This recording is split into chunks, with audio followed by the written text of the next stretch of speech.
Monday live. I just had to restart. It was looking a little bit weird. I'm going to check it right now on the chat phone and make sure. For some reason, the live streams have looked a little bit stretched or like weird. So let me check real quick and let's see if it's looking a little better. I think it does look a little better. So anyway, hopefully I didn't lose too many people there, but I didn't want that. I didn't want that. I don't know what's going on with that, why it's doing that. That's probably the second time that's happened in the last couple months.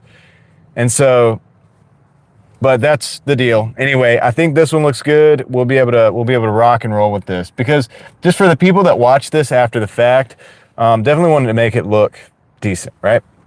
Okay, so anyway, welcome in everybody. Today we're going to talk about a thrift haul, $10 thrift haul. We're just going to go through some of the items I found because I think that's fun, and we're going to talk about some of the other things we got going on. We're going to speak about the flock cameras specifically, just for a couple minutes. Nothing, too big, unless you guys want me to expound upon it. When people show up, sometimes it does get that way. But I covered this on my other channel, Real Thoughts Project. If you're not subscribed to Real Thoughts Project, you're doing it wrong. You definitely need to subscribe over there to the channel if you're interested in interesting things, because I talk about interesting things over there. Sometimes I get a little bit more in-depth than I can over here on this channel, on the Driving Daily channel. All right, so we talk about a lot of Doordash here. We talk about a lot of eBay, buying and selling, talking about cars. I mean, we do everything here. This is my everything channel. That's more my like investigate, talk about things, war game, just kind of sit and talk about pretty much anything, right? Pretty much anything. But recently we've been on the flock camera thing. So because I've seen them everywhere. I've gone to multiple towns in the last few days. I've seen these flock cameras all over the place. They're everywhere. And they're watching you. And they're AI algorithmic driven databases, searchable databases, and things like that. So I'm getting into that on the other channel. I also left a community post. I have a community repost on this channel of a post I made on that channel of a video that I definitely want you guys to check out. But that being said, we'll go ahead and get into, actually I'm gonna wait for some people to get here before we go into this haul. I got some really cool items. I can't show you everything because I'm using one of the items right now, and it seems to be working, so that's great. So the phone, I'm going to tell you, the phone is mounted on a mount that I picked up in the thrift store. It's part of this $10 thrift haul because I broke my other mount. I broke the other mount on this that I use to mount the phone to the window when I'm doing live streams or when I'm just talking to the camera like this. So I have that right now, and I'm using it as we speak, and it seems to be working. So it's a little bit more rudimentary than the other one, but also it's simpler and it has less moving parts. And the other one broke. I broke it. When you use things, you end up breaking them. But anyway, so I am already using some of the things that I've got. I'm excited. One of the items is a collector's item to me. Not really a collector's item, but it's something that I collect. So we'll look at that. You may have a little bit of a hint if you saw the thumbnail. But there's a reason why I got that so cheap, and we'll talk about that too. So we'll get into that in a minute. Let some people show up. Hope everybody's doing well. And hope everybody finds the stream, because I had the first one going. We were rocking and rolling. Everything was good. And then I looked up and I noticed let me know if this has happened to you, if you are a live streamer or if you stream on YouTube, specifically horizontal streaming, and or if you watch live streams and you've seen the videos being stretched a little bit, just looks a little weird. This is what happened to me just a minute ago, and so I had to abandon that live stream and just start a new one. And this has happened a lot. I don't know why it happens, but something's going on with it. Maybe it's the upload, maybe it's the app, or YouTube itself. I really don't know, but I'd love to know why that's happening. If it's something I'm doing, I want to do it differently, of course, but it just seems random. I've seen people that I watch, I've seen it happen a couple times as well when they live stream. So hopefully, if it's a bug or whatever, they can get it worked out, and we don't have to go through this. But anyway, I'm going to go ahead and set up the research phone just in case we need that while we're hanging out, and we'll get that going as well. And so we'll probably talk about some DoorDash stuff. We'll talk about some eBay stuff as well. So the car, I'm riding in the car right now. The last video that I did was me I basically had to fix some things on this car. It was driving okay, but it had some issues. It needed brakes. I did the brakes. When I went to do the brakes, I realized I needed some parts. So, that video was more for the DoorDashers, the DoorDash crowd, kind of like, hey, this is going to happen. Car's going to break down, or parts are going to break. You're going to have to replace them. And you have to do it more frequently when you're driving 100, 200, 300 miles a day. Sometimes I do that. So I got the parts. It was the lower control arms, tie rod ends, and sway bar end links. I got those parts in the car. It needs an alignment really badly. I have an appointment tomorrow to get tires, so I have new tires, and they're going to do the alignment as well. And the appointment is where it's right near a really good restaurant. I don't eat at restaurants very often. It's at a good place. Park the car over there. I usually have to wait. I just wait with the car, right? I think I'm going to walk across the parking lot, and I might eat some very good Mediterranean food. But that's it is what it is. This way, because it's going to be a while. They're going to do the tires and the alignment. Anyway, it needs the alignment because it's driving a little weird, and it's wearing the tires, especially in the front, a lot. Like, it's wearing them very fast, even the ones that I have on here now, even after the parts, especially after the parts. Probably because everything's stiffer now, and so it's not as loose. And there's less play in the suspension, but the alignment's wrong. So it's kind of chewing those tires up pretty bad. So I've just been limping it the last few days just so that I can work. I'm still working, but I'm working in a town. I went to a smaller town to work rather than being in traffic. And also, we don't have to get on the highway out here as much. So that's what I did there. I promise we are going to look at this stuff in the thrift haul here. It's just one bag of stuff, but it's $10. What can you get for $10? I don't think I did excellent, like not super great, but also I don't think I did too bad either. So we'll get into that. All right, let's see here. All right. Just gonna hang out. I'm gonna let some people show up. So we'll talk about these flock cameras for a minute, just for a minute. And these things are everywhere. I've noticed them in every town that I've gone to recently. And it's kind of an issue. And so I've brought this issue up on my other channel. And I've learned a lot about them. I've learned how they're misused, how they are not very safe. Actually, they're not very secure. These things can be hacked. So the video that I said that I shared, these guys go into that. They got a hold of a flock camera. Legally, they like got it the way you would get it if you actually were to order a flock camera. And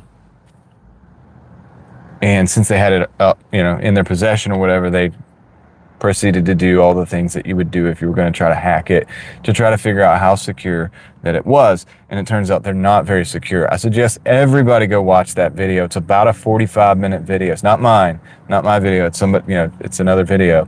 It's getting a lot of traction right now, and it just came out a day or two ago. You guys should definitely check that out. It's, obviously you need bring your attention span. It's a long video, but it's worth it because the information these guys are putting out is solid. It's solid. And some of the experiments they did showed there's a lot of vulnerabilities to those cameras. Now, the video that I shared this morning on Real Thoughts Project is a case of the cameras being abused, misused, basically.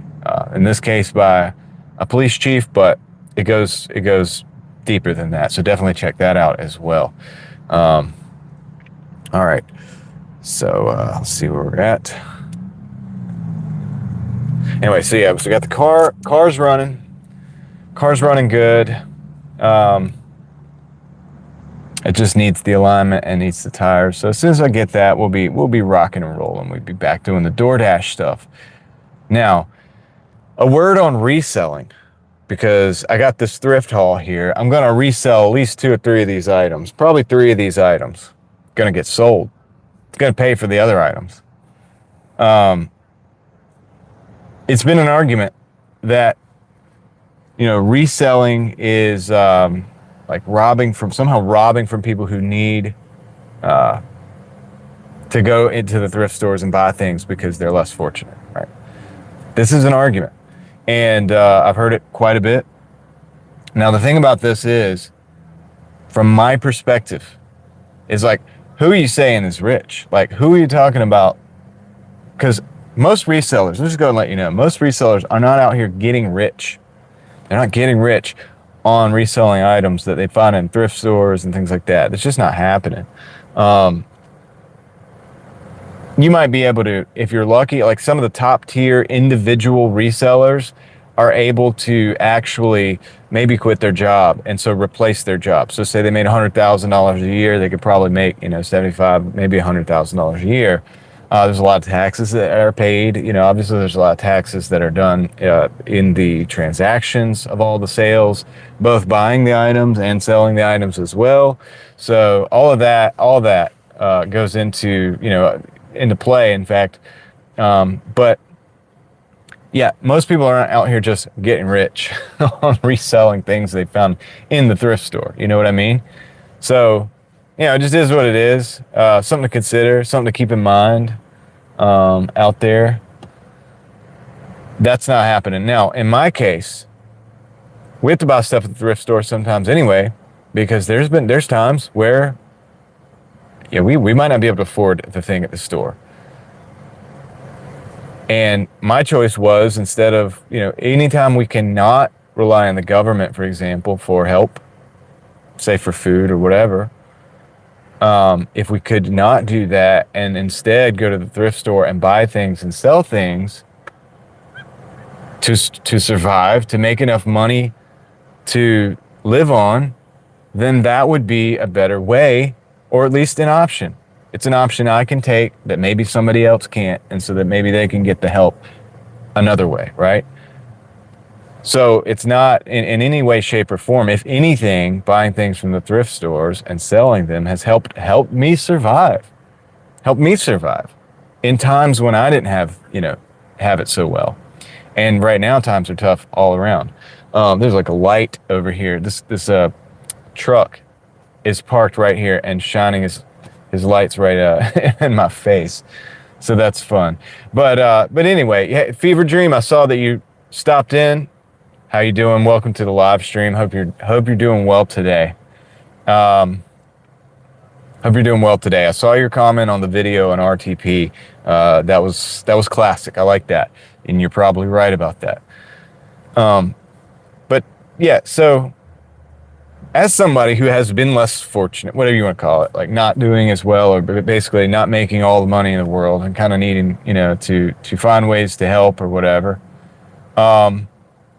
Yeah, I've done that for myself by buying and selling things, and it's helped quite a bit. It's helped me put food on the table for my family, keep the bills paid, and keep the electric on in times like this with this crazy inflation. So it's helping me keep up with inflation. So I'm not robbing from somebody who has, somebody less fortunate who needs something.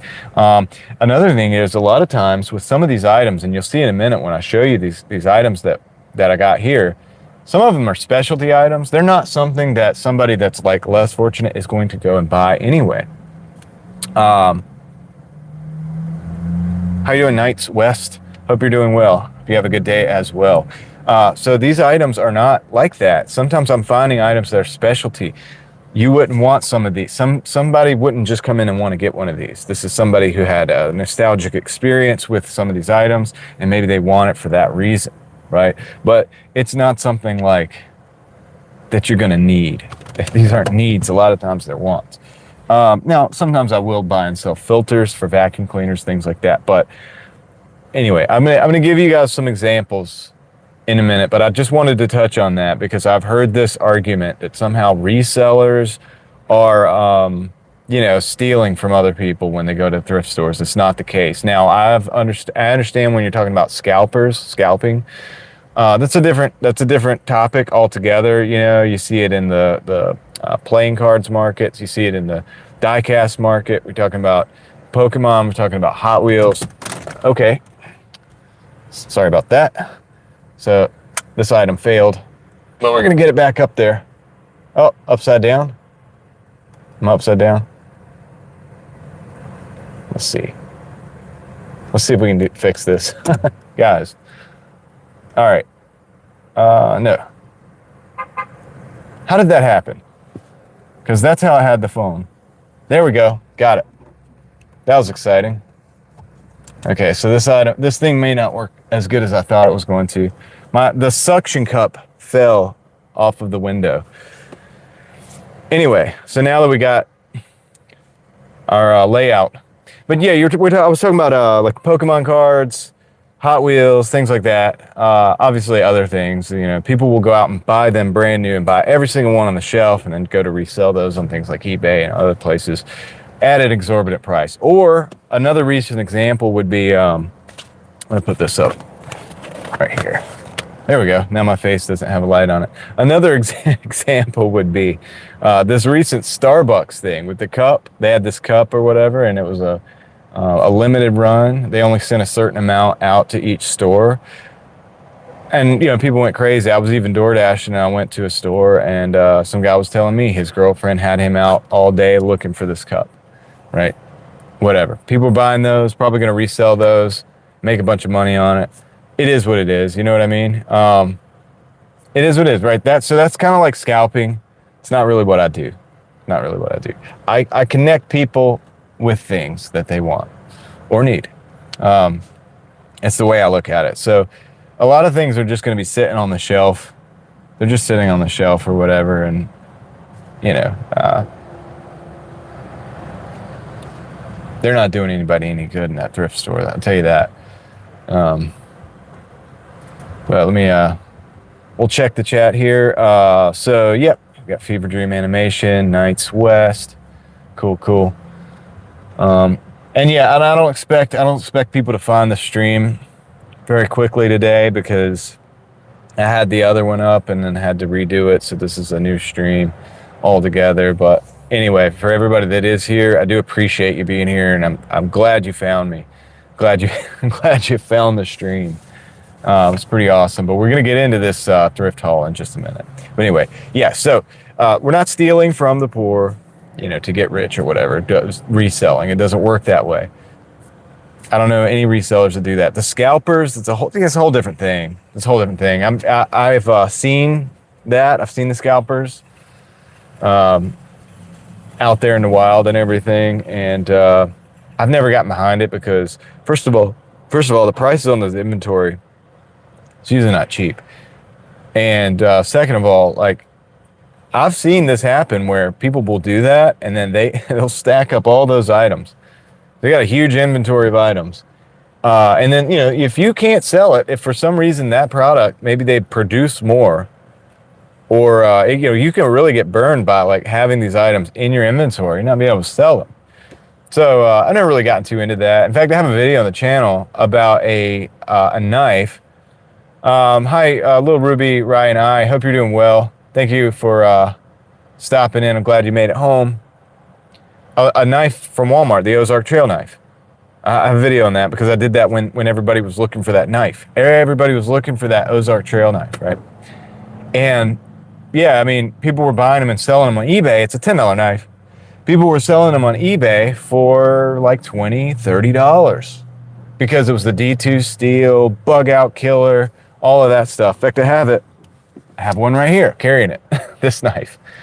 So this knife here was just like people were at a feeding frenzy for this thing for whatever reason. It's just a knife. It's a Walmart knife. It's a good one. Don't get me wrong. It's a good $10 knife. I'm carrying it today, you know. But everybody wanted these things, and just they were out of stock in Walmart because people were buying 10, 15 of them at a time and then reselling them on eBay. And I said in that video, I said, don't do that because they're going to come back in stock and you're going to be able to get the knife for $10 again.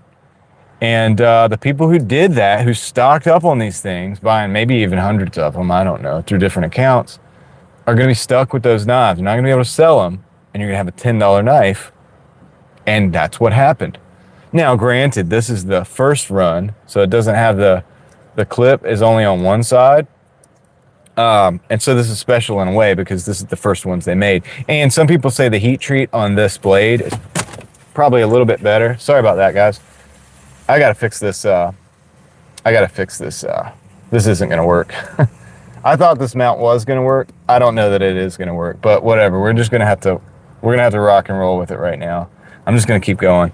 But the heat treat on this blade on the first run may have been better than some of the subsequent runs. That might be true. I don't know if that's true or not. But we'll just have to get into it and, we just have to, what it is. You just have to buy the knife now. That's all you can get. You weren't going to buy 100 of these and just stockpile them and just keep them forever. Anyway, now I'm nervous that this thing's going to fall down. But we're going to just rock and roll anyway.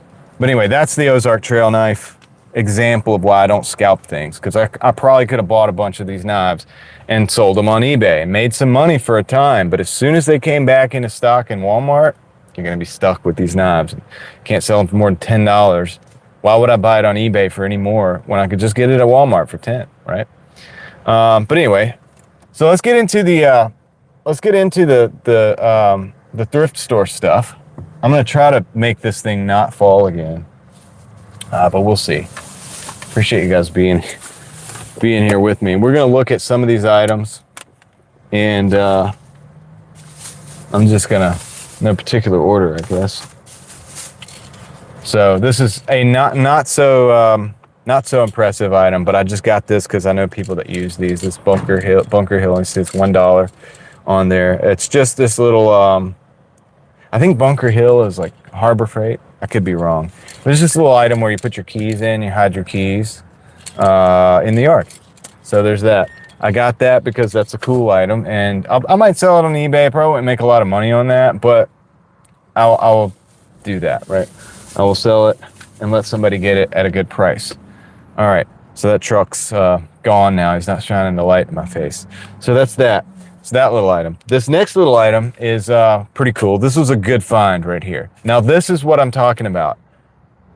When you go in a thrift store and you find something like this, I'm not taking that from somebody that's less fortunate or whatever. This is sitting on a shelf. It's going to continue to sit on the shelf. The chances of somebody going into a thrift store and wanting this item are very slim that they're actually going to find it. The person that's actually going to use this. This is a chromed out door cover for an F-150 gas door cover. Okay, made by Bully. Probably a $15 piece, maybe 20. But, we're talking on eBay prices. I'll probably sell it for $13 or something. It's an easy shipper. Won't make a whole lot of money on it. But, dude, I'm just going to get this. Here's the difference. Here's the thing. Instead of it sitting on the shelf, this thing was probably made in like 2009 or something like that. It's faded. It's old. It's an old item, right? Instead of that sitting on the shelf, somebody who's going to be using this, I can get it to them in a week, 2 weeks, right now. I'm going to sell it, and then soon somebody will have this and be putting it on their truck, whoever wants it.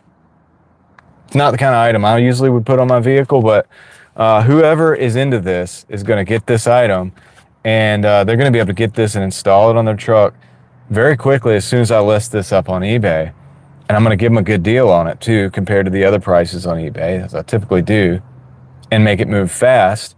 And instead of sitting on that shelf, it's going to be getting put to use. It's probably been sitting in this box, like I said, maybe 15 years. Who knows? It's 97 to 03, 99 and up, F-250.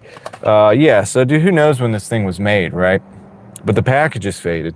I'd say it's at least 10 years old. And it's gonna go to somebody who needs it. Because otherwise it was going to sit on the shelf in that thrift store, right? It's just going to sit there doing no good for anybody. So I got another one here. This is a pretty cool one. This is a really cool one. Actually, I'm gonna leave this one for next, not last. But this is interesting. So I got this vacuum cleaner here. I don't know if you can see it. This is just a vacuum cleaner, but it's got it's like a dust buster, what we used to call a dust buster, but it plugs in to your car. And you know, it can vacuum, right? And I tried it out. It works. It doesn't work great, but it can work for like loose dust and dirt and things like that. Instead of selling this, because this isn't really worth selling, it's pretty bulky. I wouldn't make any real money on it. Actually, I'm going to keep this. I'm going to give it to my wife to put in her van. And yeah, so she could just keep up with the trash in the van, you know, and the stuff in the floorboard. So there's that, this guy here. I thought that was pretty good, and I think I paid $2 for it. So $2 for a vacuum cleaner that it stays in your car. I thought that was a pretty good deal, personally. So we got that stuff right there. So let's see what else we got. Oh, this one's a really cool one. So this one's really cool. And if anybody shows up later, you can either rewind it or maybe I'll just bring these back out. But this is a, I got this was $3. So the most expensive item in here in this group. I still got the price tag on it, but this is the Jurassic Park. What was it made? Tiger, Jurassic Park, kind of like handheld video game there. And it works. Let me turn it on. Turn it on real quick. Let's play this thing. Turn it on. And start. Does it have a light? I don't know. Anyway, I'm turning it off. That beep, beep, beep sound's not going to work, but it does seem to work. So pretty cool. Anybody remember that? Let me know if you remember that. Jurassic Park. That's all it says. Jurassic Park, Tiger, made in, well, this is, well, I don't know, 2021 Hasbro. So that's not that old, actually. Is that true? 2020 Hasbro. Well, look, this must have came out. Is there another Jurassic Park movie that came out? It might have came out during that time. But anyway, these are selling on eBay. And so somebody, this is another item, another example of an item. You're not taking this from somebody who doesn't need it. You're getting this to somebody who really genuinely is going to enjoy it. Nobody's going to go looking for this, buy it on eBay that's not going to actually enjoy this item. So pretty cool item there. Yeah. So the next one is those things retail around $10 easy. Which one? This thing here? So I looked these up and they're going for about 20 on eBay. Maybe like 13 plus shipping or 12 plus shipping, thereabouts. That's probably what I'm going to put it on there for. I'm just going to clean it up. But I thought it was cool because it works, and I'll get it to somebody who really wants it. And then these go for, these are not that expensive. This is like $20 or something like that. Maybe 15, maybe even 13, 14. I don't know. But for $2, I thought that's good. You know, just go ahead and get that. So this will probably sell. This will probably sell. This will probably sell. Not going to make big money on this. Not on any of these. But hopefully they will all pay for this.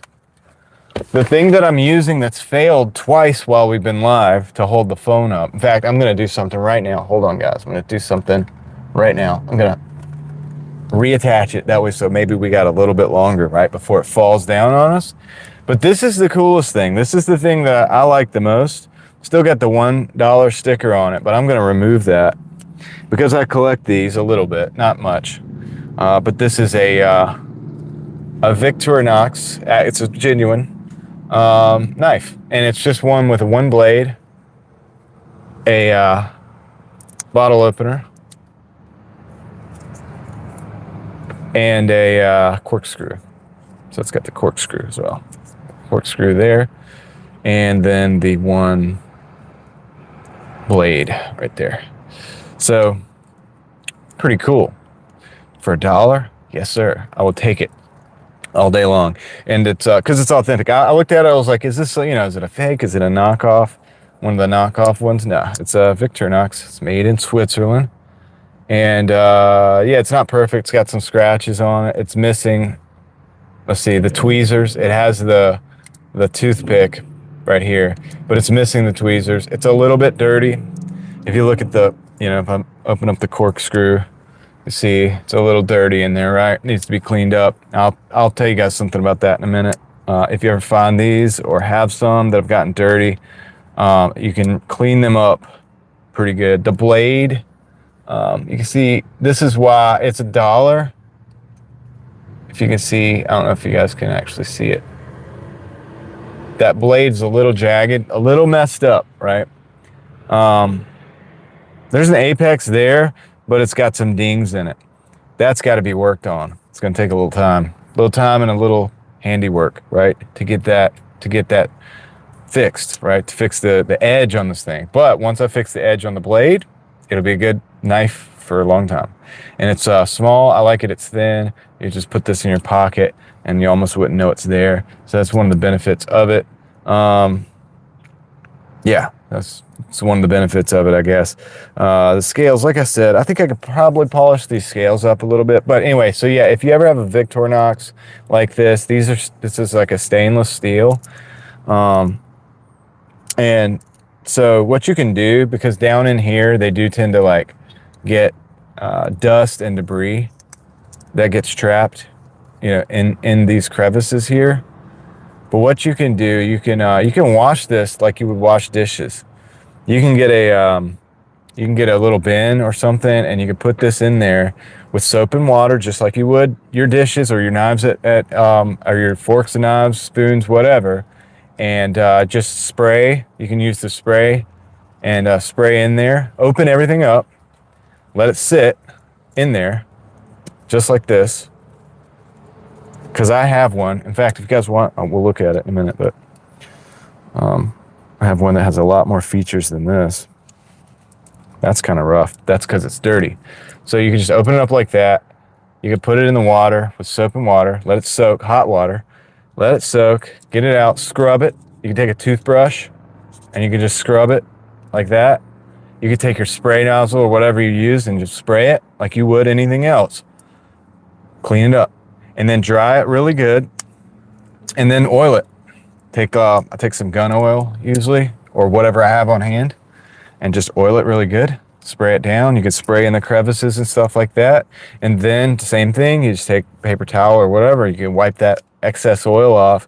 What you'll have is a really nice, clean Swiss Army knife. I guess I'm not gonna get it out because I would have to like get into the backpack and everything. But I have one that's fairly, like, it's one of the thick ones, and it's got a lot of different stuff. And using it or carrying it around, sometimes they do get dusty and they get stuff all in there. But because it's all stainless, it's not that big of a deal just to wash it off, clean it up, let it dry. Dry it as much as you can actively, and then let it dry, and then oil it. Just spray it with some oil, and then wipe that down. You know, wipe everything down really good. Open, close, open, close. Just do a lot of that to make everything get the oil in that action.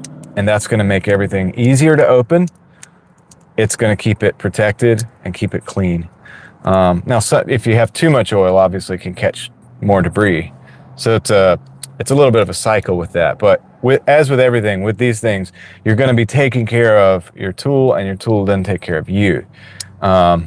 The games are around 10. Yeah. Okay. Well, yeah. So they're going on eBay. So I'm going to probably sell it on eBay for, I don't know. I'll probably sell it lower than the rest of them. It has a couple scratches on it, but I actually think I can probably get those out. But, you know, pretty cool. Anytime I see a little handheld stuff like this, I'm drawn to it because, I know people like them. You know, there's a couple games that I used to play when I was in the back seat of the car when my parents would be driving places. Now, usually I would like to just look around, but occasionally I did have these little handheld games. There was a baseball game. Yeah, what else was there? There was a couple other little games that I would play, and they were like that.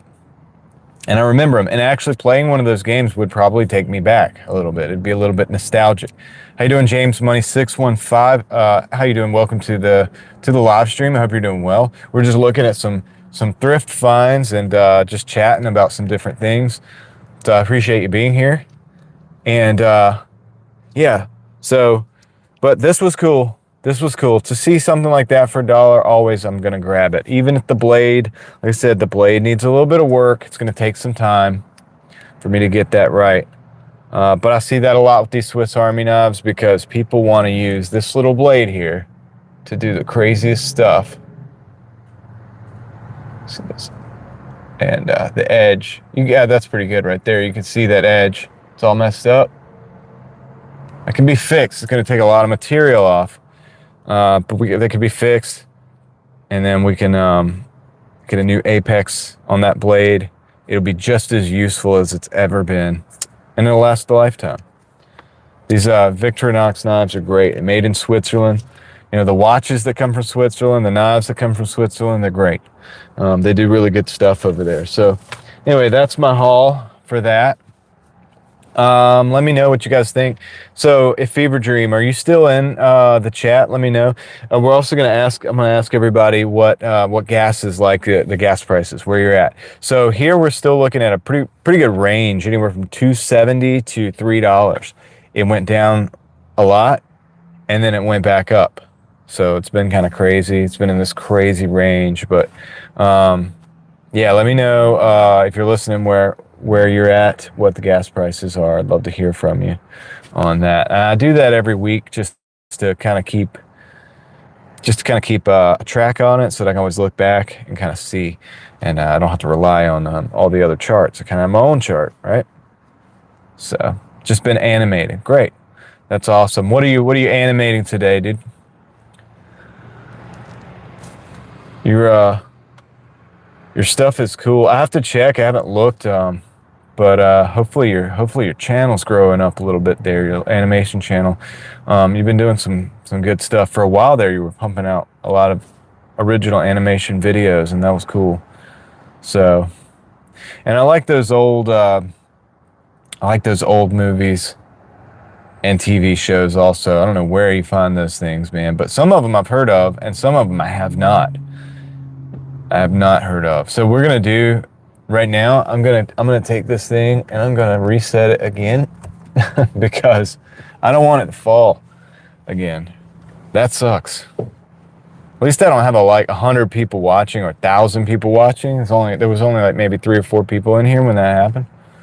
289 there. Okay, that seems pretty. It's like the average of what's here. There's one down the street. It's 299 I'm looking at, but I've seen it at 289. Yesterday somebody saw one, it was like 269, in a town over there, 30 miles over or something. Hi, Karma, how you doing? Welcome to the live stream. I'm glad you're here. Nice thrift finds. Yep. Yeah, I think they were pretty good. I'll catch anybody else up who stops in. If you want to see what we've found, just let me know in the comments. If you want to see what I found at the thrift store, I'll show you guys. I like going to the thrift store when I can, right? Because it's you're using things that are already built. A lot of times older things are built better than newer things are anyway. Like I said, a lot of times you're also saving things from being thrown away. And then occasionally I can sell some things to try to keep up with inflation and feed my family. So that's also good. And not only occasionally, I do that for, it's part of what I do for a living, but you probably would not be able to really do crazy numbers on a resale business just going to a thrift store. You're going to need some different avenues of, whoa, that car almost hit that other car. You're going to need some other avenues of sourcing, right? Like I go to the bin store. Most of my money is made from the bin store, honestly. Thrift stores for me are just fun. It's like a treasure hunt. And so I like the treasure hunt. Everything I do is because the adventure of life. Like Doordashing is like, for me, it's an adventure because I'm exploring and I get to drive. I like to drive. I like to explore. I like to be outside. I like to see the sunset. I get to do all that. Doordashing. Thrift stores, same thing. eBay is the same thing. It gives me an excuse to be in a thrift store, hunting for treasure, doing like some modern day archaeology type stuff. So that's the kind of thing. It's like thrift stores are good for art supplies. Yes, they are. I found a lot of stuff. For the kids, and they use, my wife and the kids. They use a lot of stuff that I found at the thrift store. Stuff like that, crafts, art, whatever. You know what I mean? You name it. Great place to go. Don't sleep on thrift stores. Now, I have mentioned before, and I will mention this again, there are certain thrift stores, specifically Goodwill, and maybe some other ones, that have raised the prices to the point where you don't really... Now, for me, from my perspective, what I see is obviously, well, shoot, I can't make any more money on this. Like, there's no margin, as a reseller. But also, now that's the real kicker is if somebody needed things at a good price to help to get by. Now the thrift store is making it where they can't do that, you know. So people blame the reseller, but I think resellers have kept thrift stores in business. The thrift store, you know, a lot of this stuff's donated. Like this was donated, right? This was donated. So when they sell it for $1, it's donated. They're getting that dollar. Now that's going to sit there on the shelf until somebody wants that particular part. What are the chances that somebody that wants a chromed out gas tank cover for their F-150 specific model right here, 97 to 03, is going to walk into that thrift store, look up under all the stuff I looked up under to find this, and find it and be like, man, that's exactly what I was looking for. I wanted it, but I've never bought it, and I found it right here in this thrift store. I'm going to put it on my car. Chances are kind of low. I'm saying the chances are kind of low. I'm going to be able to get this to somebody who's going to use it very quickly and at a good price. And that's going to probably be on this. This is the crazy thing. This is probably going to be on somebody's truck in a week or two. It's possible this will be mounted on somebody's vehicle within the month, right? Isn't that cool? So I'm facilitating that. When you buy and sell things, you're making that happen. That's a good thing, guys. You know, that item could have got thrown away if it sat there long enough and didn't sell. You know what I mean? But this was my favorite find, dude. I like knives. I kind of collect them a little bit. I don't go out of my way to buy knives or spend tons of money. There's people that buy the $200, $300, $400 pocket knives. I don't do that. You know, maybe if I was at a certain level, doing that might make sense. You know, if it was the equivalent of me spending $10, $20 on a knife compared to my net worth, it might make sense. I appreciate knife makers. And if I had the money to support them, I would do that at those levels, but I can't do that at those levels right now. Obviously, everything's on a budget. So when I find a Swiss-made knife, essentially, for $1, yeah, I'm gonna grab that. But anyway, you said you treasure hunt too. That's cool. That's awesome. Yeah, I'd love to see some of the finds. That'd be kind of cool, like video to make. I started watching that video about the tent thing, but I had to, unfortunately I was interrupted. I had to go do something else. And so I'm going to finish watching that video today about that, but I will finish watching that video and see how that went. And I'll let you know what I think. So one of the things is, I usually don't watch any of you guys' videos. If your channels that I watch, I don't watch anybody's video until I have time to do it all the way through, because that's what's important for somebody. If you're trying to help somebody out, obviously it's just to watch the whole video. So I don't usually try to just start like watching it and then stop necessarily, but sometimes it does happen, but I'm going to end up watching it all the way through. So that's how it goes. But yeah, definitely guys, check out the links that I put on the video over on Real Thoughts Project. Definitely do that. It's the resellers that jack the prices way up, and then the thrift stores turn around and price crap items far beyond the value that makes people angry at the resellers and thrift stores. I understand that to a certain degree, but a lot of the things that, like when I am a reseller, I'm not a scalper, but I'm a reseller. And one of the things I've noticed is a lot of the things that I've resold, they've sit on the shelves forever. Nobody wants that stuff. Nobody's ever going to get that stuff. The only reason a lot of it ever gets sold is because somebody's willing to buy it and put the work in to put it online and get it to people who actually want that item and are willing to pay for it. And believe me, it costs a lot to do that too. People aren't just, you buy an item, say I buy an item for, this for $1. If I'm going to sell it for, say, $13, I'm not really making much at all on that. So nobody's I'm not making $12. $1, 13 minus is 12. Take 25% off of 12, that's 3 down to 9.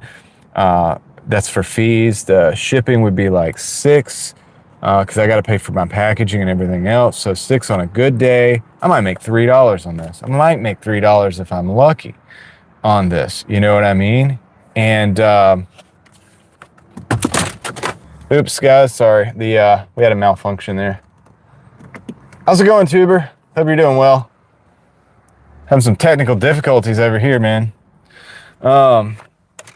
That's the third time that's happened. I think I'm not going to be able to use this mount for this purpose. I was hoping I was going to be able to, but whatever. Maybe I can use it for like 5-10 minute videos. I think I could probably pull it off for that. But anyway, that's my point about my rant about the resellers or whatever. There are honest resellers, and that's great. Like you say, there's scalpers. That's what infuriates. Yeah, the scalpers. And what I was saying also, Karma, is, and I said this earlier, probably before you were here, but I have been that less fortunate person. And instead of getting like government assistance for food or whatever, I made my own assistance by going to the thrift store, buying things, and then reselling them and making money, where I probably would have easily been able to get on food stamps and things like that. And I'm not blaming anybody who does. Of course, people need it. And this would allow other people to get what they need rather than me taking it from them. I can go get it my own way. Maybe not everybody else can do that. So I've been able to help, myself, and then also help others, because a lot of times I find stuff, for other people as well. And by doing that, by reselling. So reselling has actually not lifted me out of poverty, but allowed me to, I would say, subsist and survive in the the environment of inflation and things like that. So for me, I would rather see somebody go to thrift stores, buy things, resell them, and do that for themselves, and take that initiative, find the items that people want and connect them with those items, so that the items aren't just sitting on the shelf. I'd rather see that happen than for them to not do that if they could. Not everybody can do it. It takes a bit of a skill, but yeah. No, I'm not talking about like necessarily scalpers who go into stores and will just buy all of the new items for some collectible item or whatever, and then just sell those at jacked up rates. That's crazy. But yeah, I mean, I don't feel bad at all for buying the Fly on VHS that's sealed, that's been sitting at a thrift store for like 6 years collecting dust for 25 cents and selling it for $125 because somebody wants that for $125. If you really want to watch the Fly, I'm sure you could watch it somewhere else for free, just about, right? But somebody wants that VHS with the watermark. And, if I come across it, I'm going to feed my family. So it is what it is, but I get it. And the thing about the thrift store is they don't have to raise their prices because of that, because I'm buying the stuff. They don't have to do that at all. Those things are donated. There's no adjustment to their prices whatsoever. They're free. They're getting the item for free. Donated items for free. They don't have to raise the prices just because a reseller comes in and buys the items. In fact, I feel like resellers have kept thrift stores in business up until now. The only reason the thrift stores are preying on people's need now to actually go out and get cheaper things. See, I was doing this before when people thought, oh, it's not cool to go to the thrift store, right? But now that everybody's like hurting because inflation, and a lot of people are in a bad place right now that weren't before. See, I was already there, and I used this as a method to survive. Now everybody is having to go to thrift stores, and that's understandable because things are tough right now. But those thrift stores, they're still getting their inventory for free. They're not paying for it. They don't have to raise the prices. They're just doing it out of, I think, greed. I don't know where a lot of the money's going. In the case of like Goodwill, they have their own eBay store. So they're getting an item for free, putting it on eBay for like $50 or something, because when they could sell it in their store for 20, you get what I'm saying? So, I don't feel bad for getting an item that's sitting on the shelf and selling it for a small profit. You know, people are like, well, profits are terrible. It's like, well, do you want me to go hungry? Because that's what would happen if there was no profits in that. I would not make any money whatsoever, and I'd be doing all this work for free. It's called slavery. I don't want to be a slave. You get what I'm saying? It's already bad enough. So let me catch up with the chat. But that's my rant on that, because I've seen these thrift stores do this. In fact, I've seen thrift stores when they start to realize, it's like, you know, it's like when I see an item and they're like, they realize that I can sell it and make $5, right? I can make $5 on it in profit.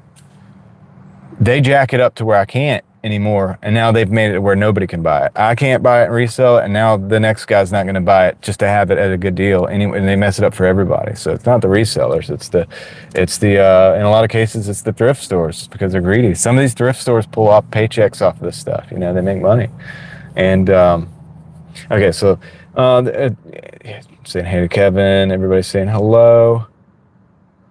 Thrift store videos, that'd be great. Lil Ruby, Ryan, that'd be great. Thrift store haul videos, people like those. If you watch a video and you like watching a certain type of video, definitely check out, if you're wanting to make videos, definitely consider making the type of videos that you like to watch.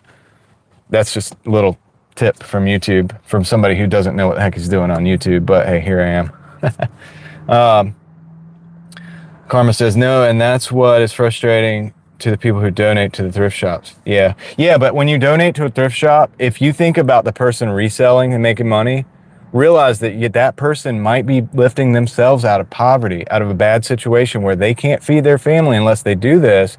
And it's better than begging for money, and it's better than, you know, and in my case, it's the difference. It has been in the past, the difference between me being on government assistance for a period of time to get food, or going out and getting it myself by going to the thrift store.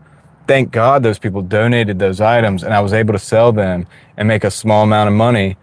And I was able to give the thrift store money. See, when I do that, everybody wins. The thrift store wins because they get the money from that for free.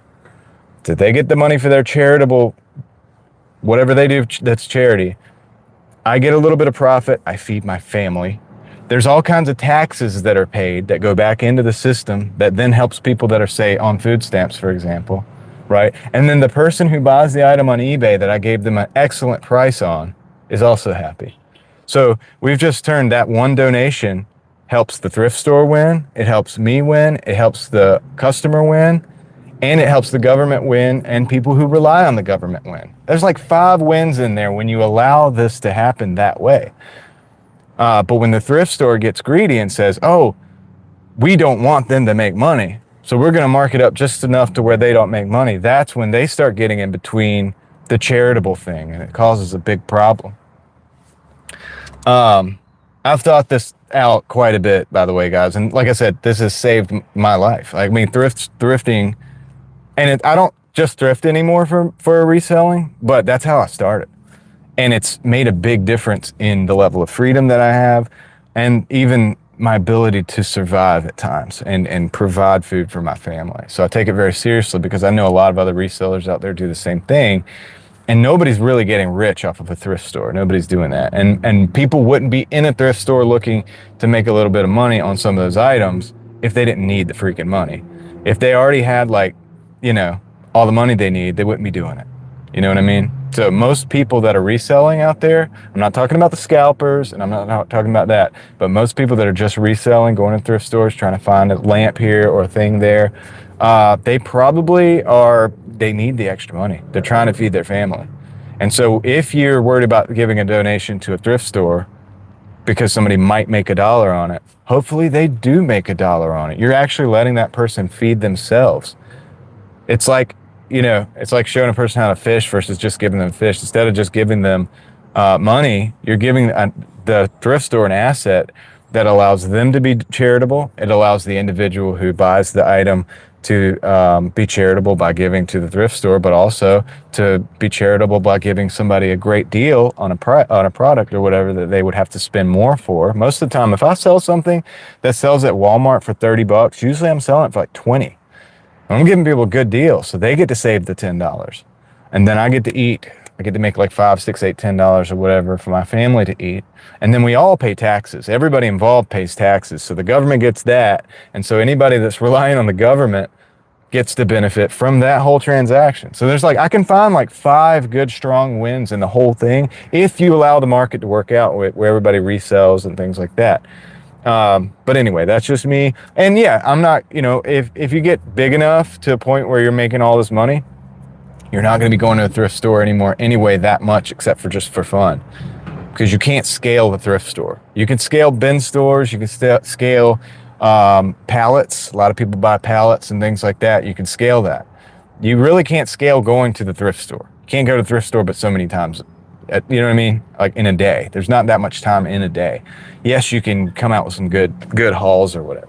Let's see where, I'm sorry, just catch up on the chat, but obviously you can see that I'm a little bit passionate about this because I would always rather see somebody building themselves up by building a little business or something like that. I mean, this is allowing somebody who couldn't do that before. Maybe they can't even find a regular job. They don't have a college degree. I don't have a college degree, right? I've had to restart in my 30s, and thrifting is where it started for the reselling thing. Let me see here. No, that's what infuriates. Okay, yeah. Lots of money to be made buying and selling live auction and whatnot. Yeah, I haven't tried whatnot, Kevin, but maybe I should. I don't know. I haven't tried that. I haven't gotten into that. More than anything, it's what the thrift stores are doing to their donations.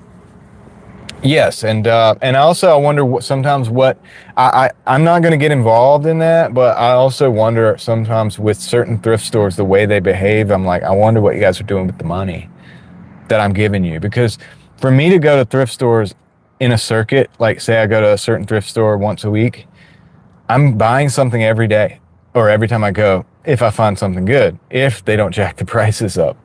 So I'm giving them money every week. I'm not going to sit there and tell them what they should or shouldn't do with it, but sometimes I do wonder. I'm like, what are you guys doing with the money?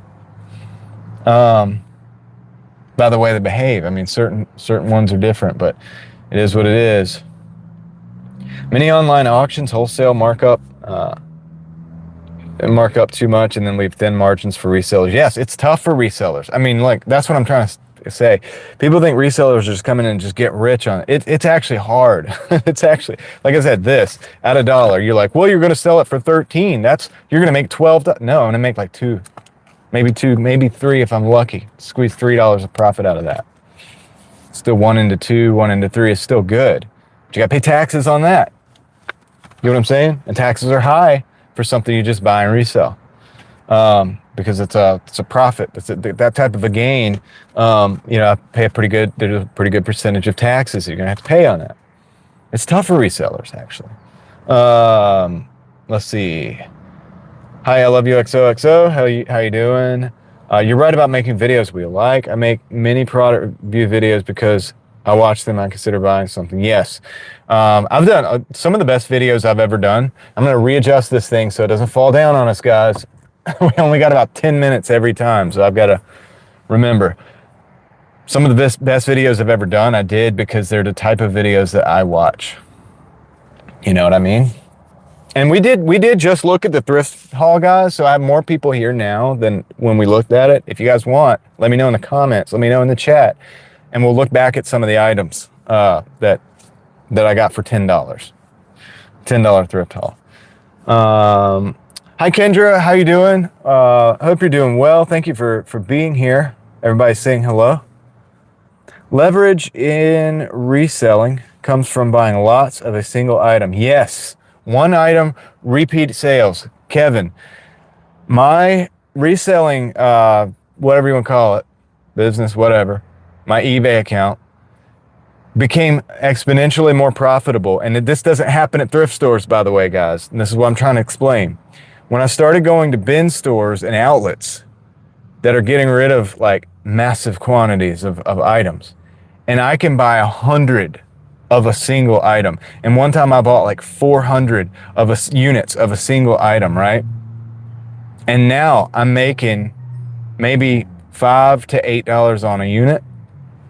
And that is where, and then the selling, once you sell one listing, like Kevin's saying, basically one listing or two, because sometimes what I'll do is I'll list one item. Maybe it's a $15 item. I'm not making a whole lot of that. So I'll do, say I have 100 units and it's $15. I might do 50 of them or 60 of them as singles in the single listing. And then I'll do another listing of maybe 2 for 20, right? That gives somebody a better deal. And whichever one sells the most, that's where I'll put the inventory. You know what I mean? And so say the 2 for 20 just takes off and they start selling. And I've only got, so maybe I've got 20 of those listed because I've got 60 of the other item listed as singles. Well, I'll take 30 off of that and make that 30 over here, and I'll take and make it 15 listings of 2, and I'll just add to that one, whichever one does better. That's when you can actually start really making money reselling. It's where the power comes, like leverage what you were saying. That's so true, Kevin. You're not going to get that at the thrift store. It's not. The thrift store is for fun. It's for finding items that it's the treasure hunt. And I am a treasure hunter in that way, an archaeologist, whatever you want. I'm not really an archaeologist, but I wanted to be when I was a kid. So this is probably why I like going through the thrift store so much. When I'm finding items, and this isn't a good example when we're talking about archaeology. Maybe this one's a better example, right? But find items that people want and get the item to them. This is a $13, $14 item, maybe 15. I don't know. I'm going to probably sell it on the lower end to get rid of it. I sell almost all my stuff, unless it's extremely desirable items. I sell it at the lower end of the prices that you see on eBay and the sold listings because I want it to go quick. And also I know at the end of the day, that's giving the customer the best deal. I sleep really good at night doing that. Yeah, not ripping anybody off. So I want to give the customer the best deal, and I have really good ratings on my eBay account. But yeah, I love buying multiples, even if it's just 10 or 20, but if I can get like 100 units or 200 units of something, if they'll let me, I mean, a couple times, because I know some of the people that bin stores. This is why relationships are so important too. I know some of the people, and sometimes they'll be like, hey, you know, I see that you got a lot of that item. Do you want some more? We have some in the back. I'm like, how many you got? And they love that because then they'll get like $300 or $400, $500 at a time, which is cool too. And because thank God I started with thrift stores and I will have some cash on hand from making a little money there. I could turn it into bigger money and bigger business when you're talking about outlets and things like that. So, but yeah, Kevin knows what he's talking about apparently, because that is absolutely true. But yeah, so this guy's, for those of you who weren't here, I found this Victorinox for $1. That was my favorite find. It's just one, it's got the blade, it's got the bottle opener, and I guess that's a flat head screwdriver too, it could be. And the corkscrew, of course, and it's missing the tweezers. So I'll probably pull some tweezers out of a cheaper model or something that I might have sitting around, and then there you go, boom. And of course, cleaning it up. Now, I'm not going to go back into how to clean these things. I did go over that earlier, how to clean them. Just a hint, I mean, basically just like you would your dishes. You can clean it and then make sure you oil it after. But just getting all the stuff out of all the crevices and then oiling it and then opening and closing is going to make everything nice and smooth on these Victorinox knives. They're very awesome knives, and I don't necessarily collect them. I kind of collect knives, but yeah, a Switzerland made knife for $1, you just grab it. The blade needs a little work, but you know, that's therapeutic. So I'll do that one day when I'm watching a movie, and we'll get that blade back to where it's supposed to be, and it'll be great. So yeah, guys, I found a vacuum cleaner also. This was $2 for the car. Give it to my wife, put it in the van. It's got a long cord on it, so it will go all the way to the back. I do a tiny amount of eBay, but I helped run an eBay store for a few years. 2,000 plus listings, 1,000 plus shipped packages. Craigslist, 7 something 2. I don't know what that is. Before 2020. Yeah, cool. Yeah, so no, but the way you're talking, you do know, because that's my exact experience. I mean, anytime I can get multiple items is where that's when the real money comes in. Yes, you're gonna get those hits, like when I've talked to you guys about the VHS when I bought it for 25 cents and sell it for 125. You're gonna get that sometimes, but that's not something you can count on. That's the treasure hunt. That's the fun part. I still go to thrift stores for stuff like this because it's a treasure hunt. Did I need to go to that thrift store to make money? No. I'm not. Am I going to make a bunch of money on this $10 haul? No, actually, I'm not. My hope is that I can pay for it and I end up with this and this for free. you know, it's not about, that one is not about eBay, but I'm gonna reset this thing. That's not about eBay, but it was just because I was killing time. I was Doordashing. It was really slow, and I saw the thrift store, and I was like, I'm gonna go in there and see what's up. It was a church thrift store, and they were still running it like a thrift store should be run. Good prices on things. I didn't go in there and snipe every single thing, but found some good stuff, and so I'm very happy about it.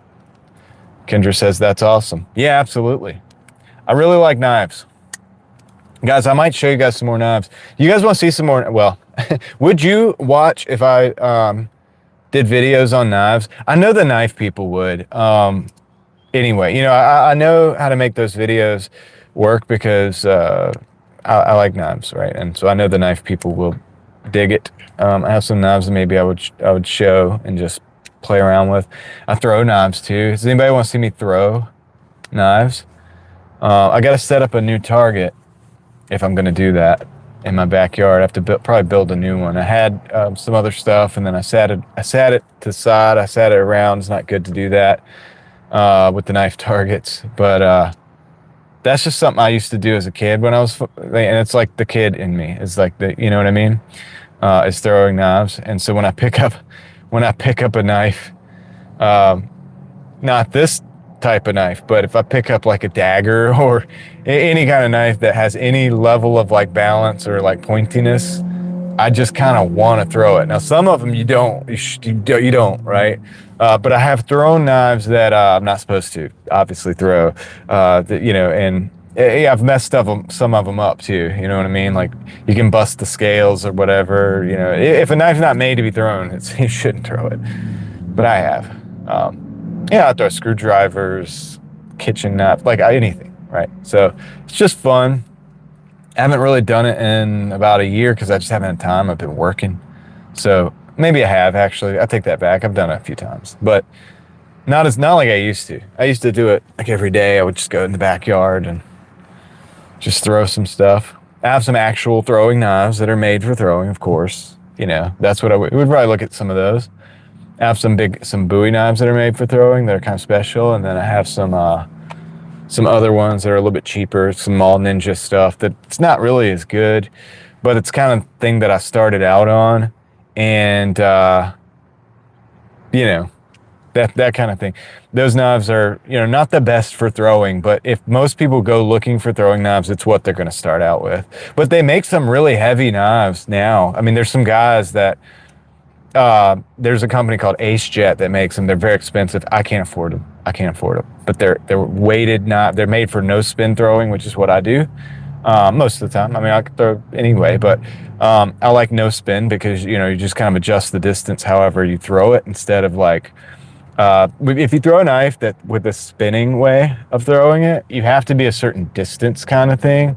And then if you take a step back, the distance changes. So maybe you change to the tip or you change back as you step back. And once you gauge that and you can, so trick throwers often, they throw like a spinning type throw most of the time. Like when you see the woman on the board and the board's like spinning or whatever, and they're throwing the knife at it. Usually those are just, they're like one spin or two spin throws and, or half spin even. But they have the distance set probably on the floor or something, and they've practiced it, and you could definitely you could hit it every time. Like it's just no doubt about it. Once you get the distance, just do the same thing, and that's the least risky way basically of doing it, especially if you got a woman sitting there like on the board, and you don't want to, of course, do something bad, right? I make a mistake because a mistake could look really bad, right?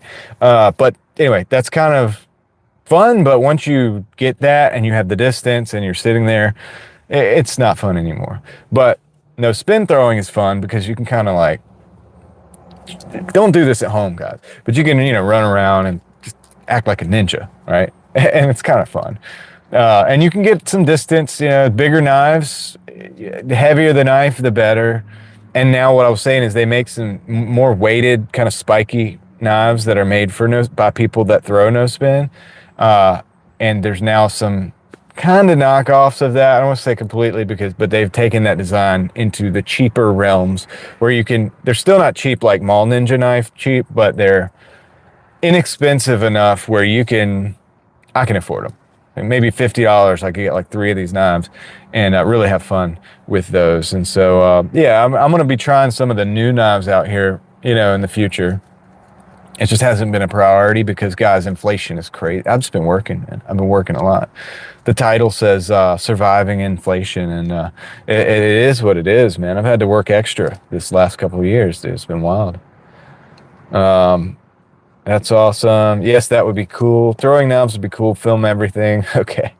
Yeah. And, I thought about starting a knife channel, but then I was like, man, I got too much going on with Real Thoughts Project right now. And I'm uploading a video a week for this, probably a live stream a week for this channel. Real Thoughts Project's probably getting a couple videos a week, give or take, maybe 2 to 3 videos a week. I'm putting up over there. It's kind of busy, So to start a new channel, I'm not really, that's too much right now. Maybe in the future. But we could do if we did the knife stuff, I'd do it on this channel. And I already have knife reviews on this channel, so probably would do that. Now, I'll just keep it all in a separate playlist. Anybody that's new to the channel, you just got to know. You just got to look at the playlist. I don't put all my videos in one playlist. I know some people do that. I don't, because I want you to be able to access what you want. When you come to my channel, look at the playlist, you'll see, oh, I like cars. There's the car stuff. I like drifting. There's the drifting stuff. I like exploring. There's the exploring. The abandoned buildings, the knife stuff. I didn't do the niche down thing like I should have, but I probably should have, right? Yes, my hubby loves knives, so we're always looking for them. Yeah. I mean, dude, if you're a knife person, if you're a blade person, a person of the blade, you know what I'm talking about, right?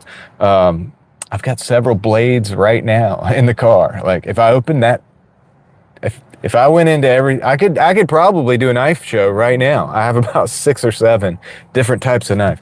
Not going to right now. We'll just have to save that for later. But yeah, I'm a blade guy, right? So you do look for them everywhere, right? And even cheap knives. I kind of like cheap knives, still just because it's kind of fun. But I've gotten out of obviously the gas station knives and stuff but occasionally I'll see a cheap Bowie knife or something. Like I got a mossy oak Bowie, the other day because it was like $15 and it's full tang. It's a big slab of steel. It's like 3RC, what is it called? 3RC COV or MOV, 3CR MOV. It's a cheaper steel. It's not as good as like a higher carbon steel, but it's still a big slab of steel. And it would be a good camp knife, dude. It's $15, man. You know what I mean? I grabbed it. Yeah, I like cheap knives sometimes. But I am getting into where I'm like, okay, I don't want to buy as many knives. I'd rather just buy good knives now. And I have some good ones. Over the years that I've collected, it's not like that I go out and spend all my money. And like I said, with the last couple of years, I haven't been buying knives at all, really, like that. I did get that $15 Bowie knife. I did. And that'd be a gift for somebody if I find the right person. You know what I mean? It'd be a good gift for a young person or something. I would have loved to have that when I was a kid. But that's the kind of thing I think about when I think about knives because they don't go bad. If it's high carbon, you just got to keep it oiled, obviously, because it can rust. But those are great blades. And so if you just keep up with them and keep care of them, a knife is not going to go down in value. It can always be a good gift. It can always be resold. And they're good tools. So there's just so many. Okay, I'm getting annoyed at that. We're not doing that again. We're not using this mount ever again. Sorry, guys. Inflation plus currency debasement. Yes, you're right, Kevin. Inflation plus currency debasement. You notice how I just keep going when the thing falls down? Because it's fallen down like 3 times, and I don't have another mount right now, so we're just having to use this. Sorry, guys. Sorry. Yeah. Yeah, you guys are gonna go for a ride. I forgot to reset it. I've been resetting it every 10 minutes. Alien tape. Yeah, I need something, right? I probably got something in here. I could probably put you guys on one of these mounts. I have these mounts here, but I'm not really set up for that right now. I don't know. We're just gonna stick with this for now. I'm gonna watch it, and it'll probably fall. So just the suspense. Add an element of suspense to the whole thing. Yeah, so this mount that we're using, I did get in this thrift haul, and I was trying it out and it didn't work. It's not working. I think it can work for the 5-minute videos and 10-minute videos I do on Real Thoughts. So I may have a use for it still, but yeah, oops. Sorry guys. You can count on low quality production when you are over here on Driving Daily, and when we're doing the live streams, especially because I obviously don't know what the heck I'm doing over here. But I appreciate you being here, and it's always fun. I love talking with you guys and hearing what you have to say. That's cool. You know how to do that. You're like a ninja, John Wick with no H. Yeah, that's right. A ninja, a mall ninja. And yeah, and occasionally I like mall ninja knives too. I know people make fun of them, but it's like, dude, if it's a cool design, like I said, not as much, but sometimes.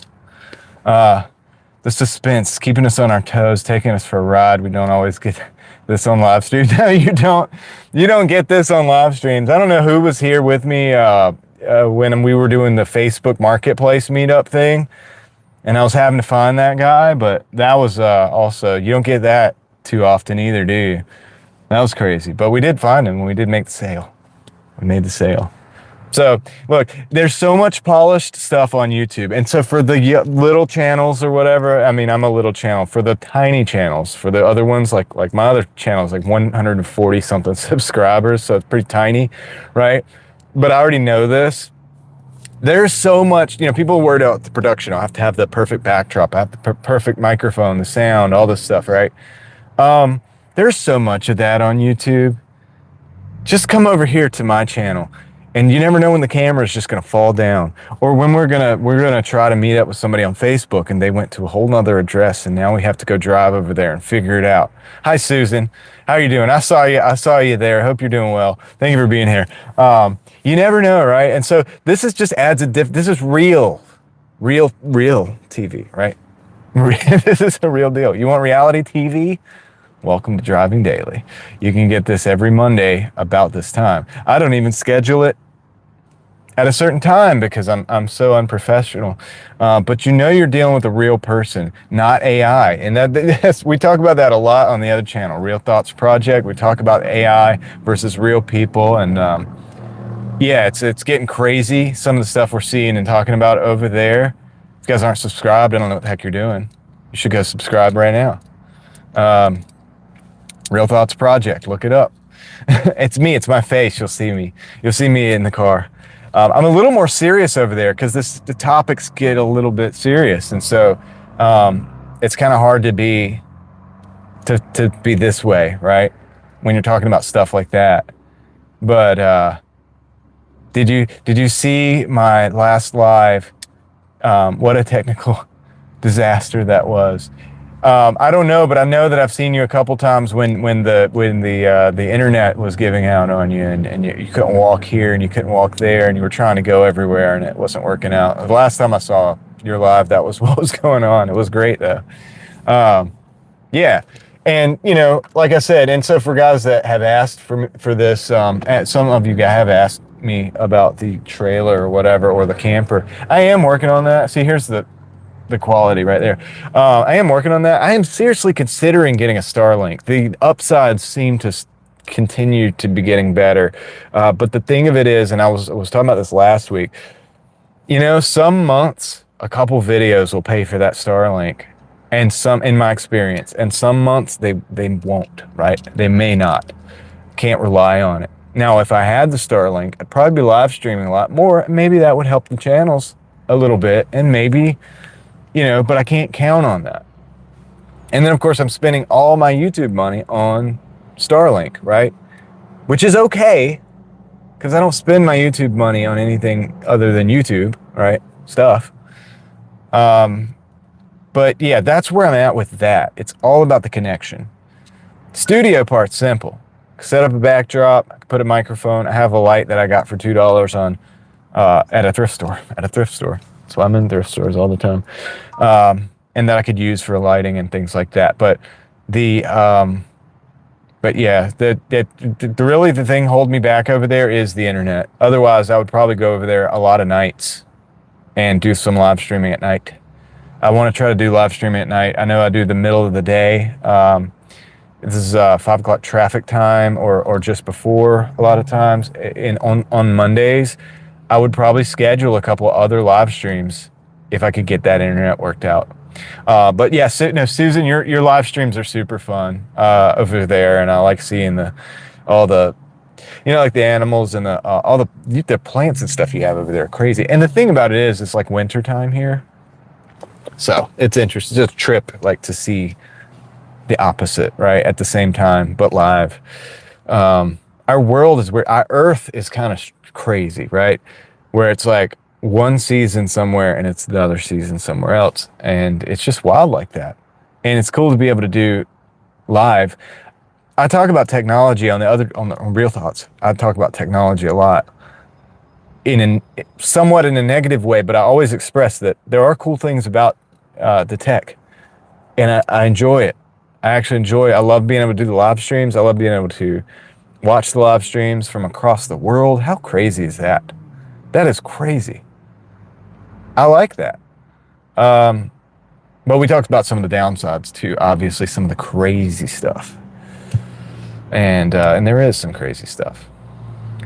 Thank you. Everyone else's lives seem so polished. I am being overly critical, perhaps. Yes, come to my live stream if you would like to see how it doesn't have to be so polished. And I mean, obviously I don't have 1,000 people in here watching.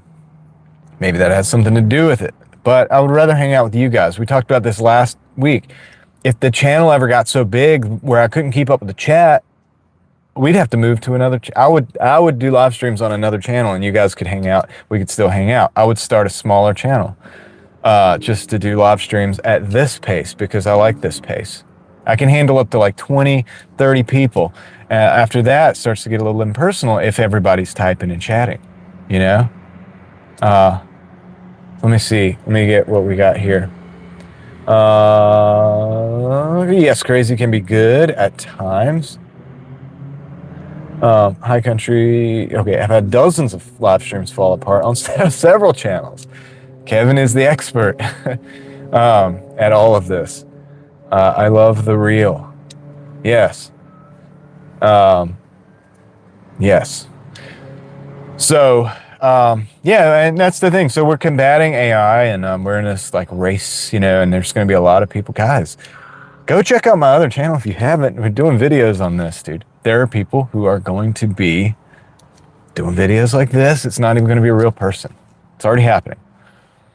And the reason I don't like that is because of so many of you, and myself included, who are doing this and sharing our experience and knowledge and just talking, even just talking about different things that we're interested in.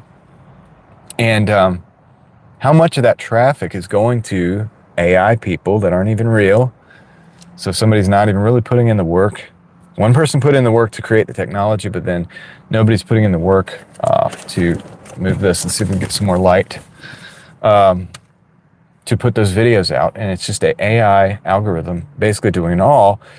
And yeah, I mean, I did a video on an app that wants you to create an avatar for when you die, and even an avatar of your dead loved ones and things like that. It's crazy. I personally am not into that. I like technology. I like what we're doing here. This is awesome. YouTube has opened up doors for me. Oh, dude, it's crazy what you can do with a YouTube channel. It's really crazy. I mean, I've met people in real life at events, like car events and things like that are awesome people. I've met people online, of course. I've learned a lot of things about myself. I've done probably more research, especially for the other channel, than I probably would have normally, just to make sure that I got things right. And so all of this stuff is really cool. AI makes its customers the tool. Yes. Well, hold on. Yes. Fever. We're going to talk about that. I'm going to catch up with Susan says, I never want to be on a stream with hundreds and hundreds of people at the same time. I go into the chats for the community. Yes, and I agree with that. And I feel the same way. Is it straight? Still good? I feel the same way. I like it. I always tell people YouTube is not even for like kids anymore. It's for like the rest of us that want to just, and kids, I guess, young people. When I say kid, I mean like 20, 22, 23 years old. They're kids to me now. But YouTube is for like my age group and age groups above my age group too. For adults, really, to hang out. Like, it's a hangout now. And I like that. It's cool. There's a lot of things, like I said, that it's opened up a lot of doors. And like I said, I've met people. I've gotten to ride in cars that I wouldn't have gotten to ride. I mean, I've gotten to do a lot of stuff just even in the background that's not on camera because of YouTube, just the connections and things like that. So it is a cool thing. And I want to make the best of it all while we can, right? But I'm watching that AI stuff. I am, because it creates a sneaky snake, dude. You got to be careful with it. Let's see here. AI, the good outweighs the bad, without a doubt. Even if when you get some negative Nancy's in the chat, sometimes people who hate gasoline cars, for example. I love Tuesday nights that I get to do. Yes, and Kendra has great live streams on Tuesday nights. They're better than mine. And yeah, occasionally there's some wackos just show up, and you know what? It makes it interesting. Actually, makes it fun, doesn't it? Doesn't it make it interesting when sometimes you get somebody that's just a little off the wall? But we always like to handle it the best that we can and keep going. Yes, consume the goodness. Yes. Yeah, Susan. So we had somebody in the other chat, in Kendra's chat, that was really getting. I don't know if you were there or not, but they were trying to like attack me. They wanted me to perish because I was driving cars every day, killing the environment, as if they've never done that before. Yeah. If I could make cars, by the way, be perfectly environmentally friendly, I would, of course, go for that. But, it's not like, what are you going to do? Drive an electric car? They strip mine for those batteries, right? For the stuff that goes in the batteries. They strip mine entire, tons of acreage in the world, just not where we might live. Maybe we don't see it, but it happens. You can look at the satellite images of this stuff, dude. And so, yeah, that's not, if I could make driving great for the environment, I'd love to do that. And I would drive those cars all day. You know what I mean? But it's just got to be realistic here. We want this society, but we don't want all the downside. It's like, yeah, I want everything. I want my Amazon here in 2 hours. But you better not be driving a vehicle that runs on gas. It's like, you know what I mean? You got to be realistic with this stuff. There's got to be, balance. Got to have a balance. I like the chat community too. I can't do lives right now. They aren't working on Streamlabs. Well, you can just do live on the phone. Ruby, Rye, and you could just do live straight from the phone too.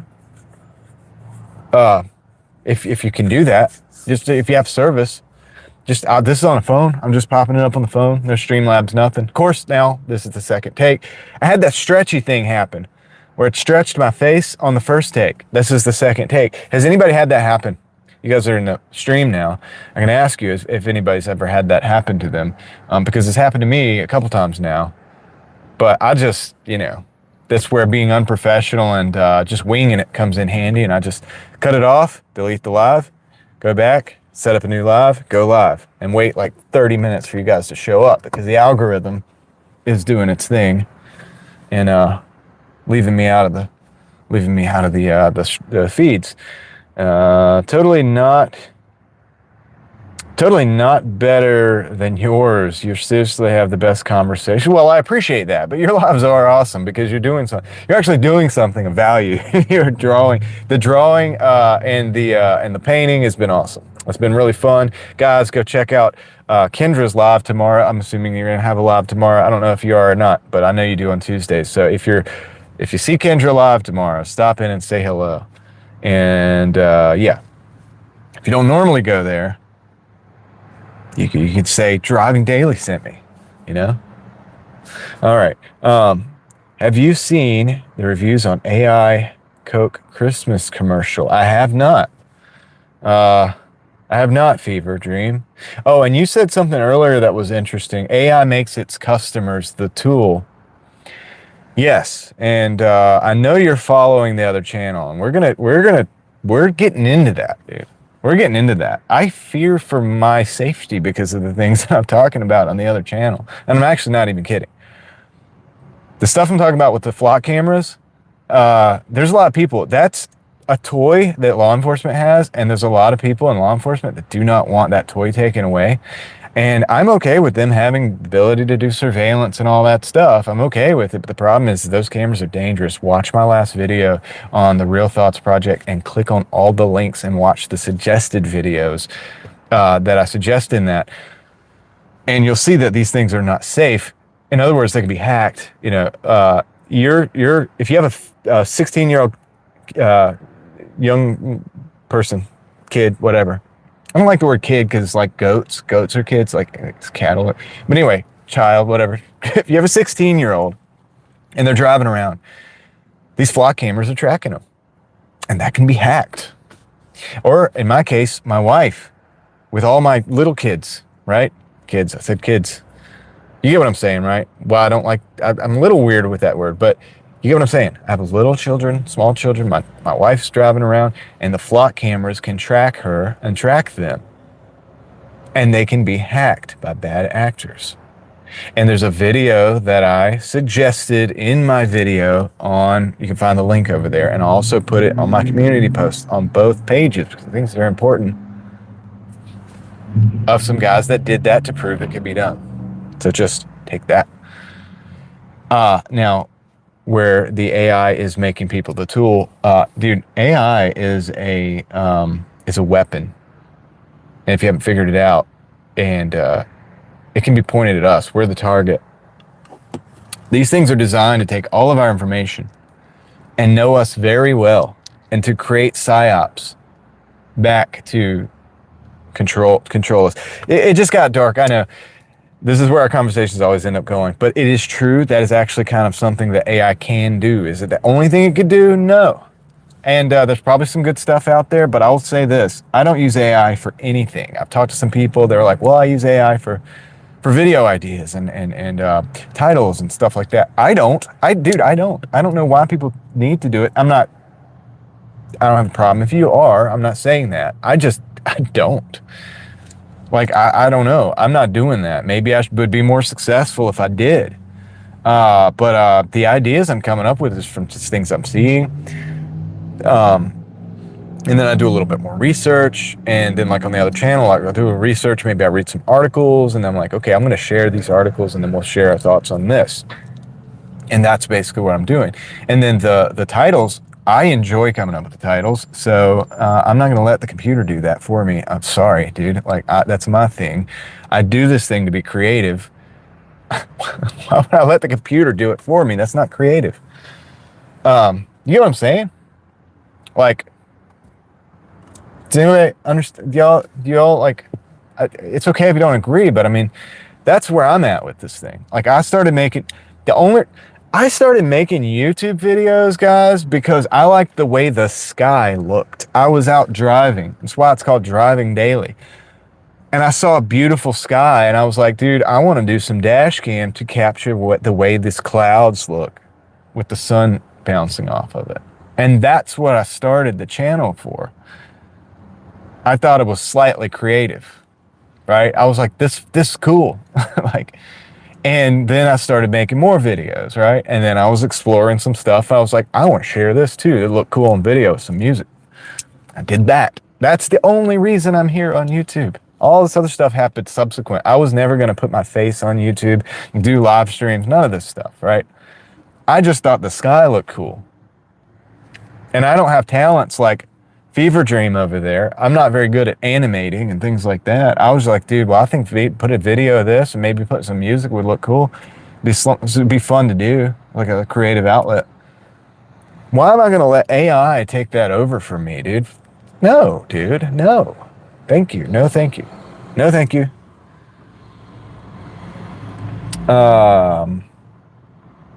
No. So the AI Coke Christmas commercial, I have not seen it yet. I'll look it up. I'll look it up after the video. Looks like her farm karma says, I won't even use my fingerprint to sign into websites or my phone. No, I don't have a fingerprint either. Yeah, I just use like numbers or whatever. In fact, guys, here's an interesting one. I almost got a job at Papa John's one time, right? Because they wanted me to, I was Doordashing and they were like, please, please, please come work for us for a little bit, for a couple days, whenever we need help, right? They liked me, thought I was cool. And they were like, dude, please just work for us for a little bit, right? The manager wanted me to work there. And I was like, dude, I'm busy all the time, but I guess I could probably do a couple days a week. It would be cool, I guess, to have like a W-2 type thing. Because I haven't had W-2 in a long time, guys. I don't do W-2s. They're all 1099s or whatever. I sell things on eBay and do this and DoorDash and stuff for a living. So it's all like 1099s contract stuff. I don't have W-2. I was like, man, it'd be kind of cool. I went to do all the things that you do to become an employee. What's it called? Whatever. You sign all the stuff, whatever. You start doing all that. You fill out all these forms. And then they're like, yeah, we got to get your fingerprint. It's like, fingerprint? What? Why? Why do you have to get the fingerprint? Now, mind you, I've never been arrested where I need to put my fingerprint in. Like, I'm not in the system. And they're like, yeah, we need the DNA. We need your biometric. No, they didn't say DNA. They said, we need your biometrics to access. This is how you access the cash register and all the stuff. I'm like, what? I'm like, why can't we just use a code? And they're like, well, technically you're supposed to just do the fingerprint. And I had to sit there and think about it. And the manager was looking at me like, what's wrong? What's going on? And I'm like, I'm just thinking about it. Hold on a second. I'm thinking. And I'm like, I don't think I can do this. And I told her, I was like, I'm sorry. Like, well, I don't think I can do this. Like, it's not worth it. It's not like I'm making extra money doing this. I'm just kind of doing this for you guys and also just to switch it up. And I'm going to make the same amount anyway. Like, I want to be working anyway all the time. Yeah, I don't want to give you guys biometric data. I actually had her look it up to see if we could do it without it. She said, well, we think we can. She tried.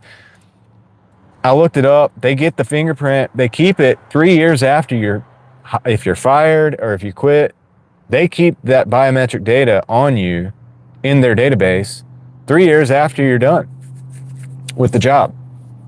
I said no, dude. I ended up not doing it because I didn't really need it. I thought it would be fun because I used to deliver pizzas all the time. Oh, there we go. I used to deliver pizzas all the time. Hold on.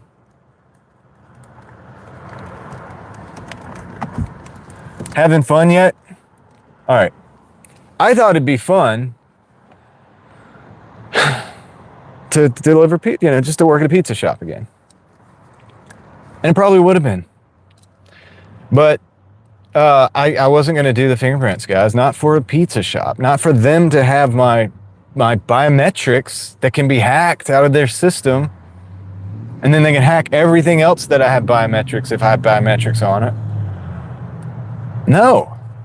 So I didn't do it. I didn't get the job. I got to check the chat on the chat phone because I messed the chat on up here when the thing fell. You guys got to remind me to reset this every 10 minutes, dude. What are you guys doing? Messing me up. Kendra says, I get what you're saying. Hi, Susan says, no, I won't either to the fingerprint. I keep my phone turned off. I turn it on to use it. Then I turn it off again when I'm done. Susan, congratulations. Dude, that is like the smartest thing that I think I've heard this week. Congratulations on doing that. That's very, very wise. Plus, you don't get all the EMF stuff. My son is autistic and tech is his niche. He is so into everything new, and convincing him that the stuff's not cool is like ramming my head against the wall. Yeah, and there's a certain element to like these kids are going to live with the tech. You know what I mean? They are going to live with the tech. So it's like, I guess it's up to them how they deal with it. But yeah, I understand. It's good to have different perspectives as well. Like I always say, listen to people who are older than you. I tell my children, because they knew a time before any of this. I did a video on a Real Thoughts project, and the last generation. I'm the last generation before smartphones. I am. My kids, they grew up, people have smartphones. Mommy and daddy are using the smartphone. I feel bad about it. It's like nothing we can do except for just not use it. Or Susan has a great strategy. Just turn the damn thing off. Excuse my language. Just turn it off. I'm upset about it, guys, because my kids, it's like, I don't want, my oldest daughter, I'm not going to say how old she is, but she's old enough to talk, like to be whatever, but for OPSEC reasons. And she's like, I want a smartphone. Just going to say she's too young to have a smartphone, right? I'm thinking about getting a flip phone so that she can have access to call us if she's ever in a situation where we're not there, when she's at the grandparents, whatever, for emergencies. I'm thinking about that. Definitely she's not getting a smartphone. Just telling you that right now. And that's what I told her. And she's like, well, so-and-so has a smartphone. Also her age. I'm like, really? Really? I'm not going to tell people how to parent. I'm just saying, like, for me personally, I feel bad that I use the smartphones in front of my children, so much so that they think it's normal. I almost feel weird about making videos sometimes, right? Because I don't want, it is normal, but it's not, it's like, dude, we live in a world that's completely different. And for most of us here in the chat, I can deduce that most of us did live before smartphones. And, so we know the world in a different way. See if we can get more light on the subject. We know the world in a different way than these kids will ever know. They'll never know that. And it's crazy. I'm going to catch up with the chat here. And that's why my farm is my job. Oh, kudos. Yeah, I love your lifestyle, dude, is absolutely awesome. That's really cool. For a pizza place, I did have to do fingerprints for mental health hospital, which I understood in that case, but anything else that seems weird. Yes, even the mental health, it's always uncomfortable, right? They're taking your biometrics, and you know that it's going to be stored in a database. And what I didn't like about it, Kendra, was that it was going to be stored in Papa John's database, whichever database that is, whoever they use for keeping their information, and they're going to have that. And what if it gets hacked, right? And now you have all these people's biometrics. You could set somebody up for, like, I don't even want to talk about what you could do if you had that biometrics for somebody. You could do a lot of stuff. You can make it look like they did something they didn't do. You know what I'm saying? So I'm not trying to put my information out there, especially for that. Like, if it was a job that was meaningful, like what you're talking about, that makes sense, but you got to do what you got to do eventually. But it's like, dude, for the pizza shop, man, I don't think so. So I just decided not to. They were shocked. They were like, dude, I can't believe he's not doing it because of the fingerprints. Oh, yeah, I'm not doing it because of the fingerprints. You're just going to have to get over it. I'll pick up the orders on DoorDash. When the DoorDashers come in, I'll see you guys. And that's what it was. That's how it is still. I see some of those guys from time to time pick up the orders. How you doing? You remember that time I almost worked here? Let's see. I wouldn't either regarding the fingerprints. You said, Karma says, my son is 34. Okay. Yeah. Yeah, but I'm not, so I am in my mid 30s as well, but I'm also not a typical in my mid 30s type of person, probably. Just being real. I always hung out with a lot of older people and picked up a lot of stuff from them. And I remember, and I liked the time before smartphones. I enjoyed it. Because we did so much stuff. Everything was doing stuff. When I was like the teenagers and stuff, eventually I did have phones, had the Nokia brick phone and all that, and we talked about that. But dude, we would go places without, the GPS. I knew how to read a map. The first job I had driving. It wasn't the first job I had, but the first job I had driving was a pizza shop job. And I had a map. We had a map. We looked at the grid, looked at the map, memorized the route, and then took the deliveries. Same thing when I had a job, a vending job, which had a route. I had to build the route. And I remember when they first came out a program where you could build the route and it would automate it for you. And you could be like, okay, right-hand turns only, blah, blah, blah. And you could build the route. And that was amazing. Because before I had to look at all the stores on the map and literally write out a route, like go from this store to this store, take a right, go to this store, take a right, go to that store, and build out a 30 store route from scratch. And I enjoyed that stuff because actually I like driving and I like exploring. I have a pretty good sense of direction. So for me, it was great. I was like, this is my skill. So that's cool. I'll do this. This is fun.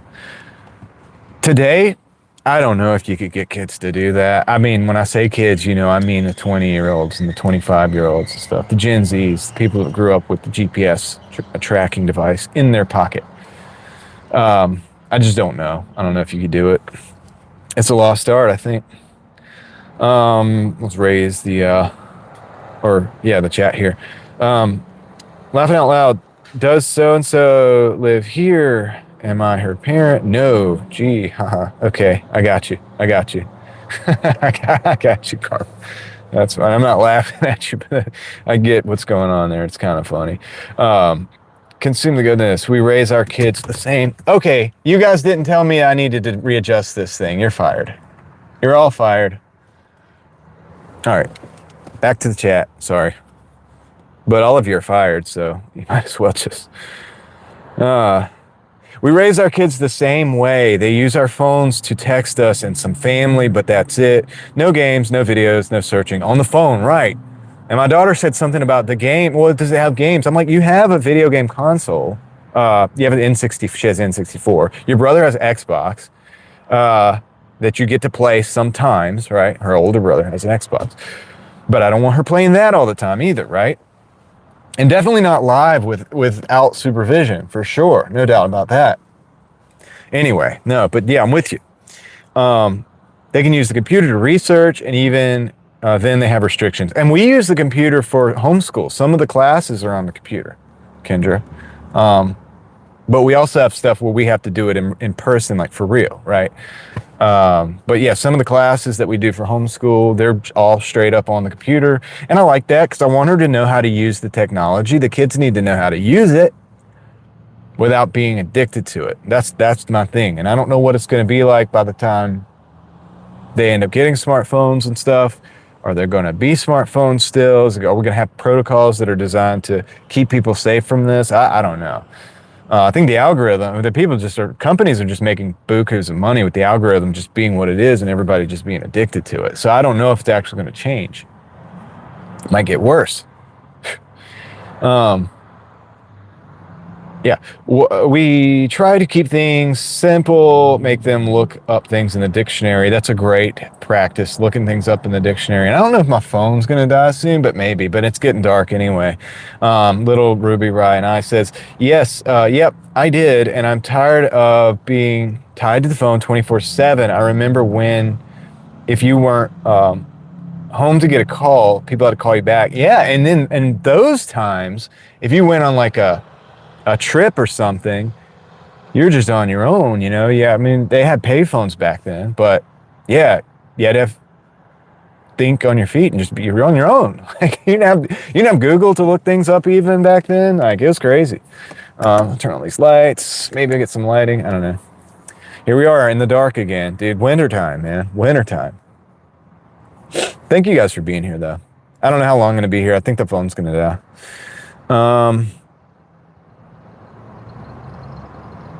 Okay, Susan says, yeah, I bet Papa John's has awesome security, right? I don't know. It's like, where are you at? They probably outsource it somewhere, right? And what is that company?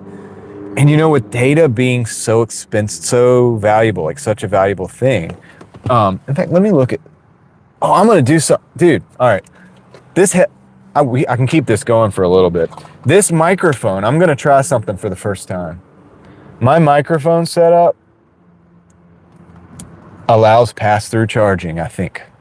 Yes, it works. It's working. Okay. We're not going to be here long anyway, but that's good to know. I forgot about, so the microphone, this mic, it has the thing that plugs into the phone.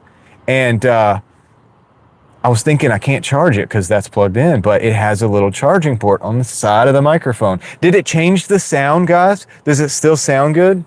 This is a good time to test that, right? You guys are my test dummies. Even though you're fired for for letting me have the phone fall, I guess you're rehired for testing purposes.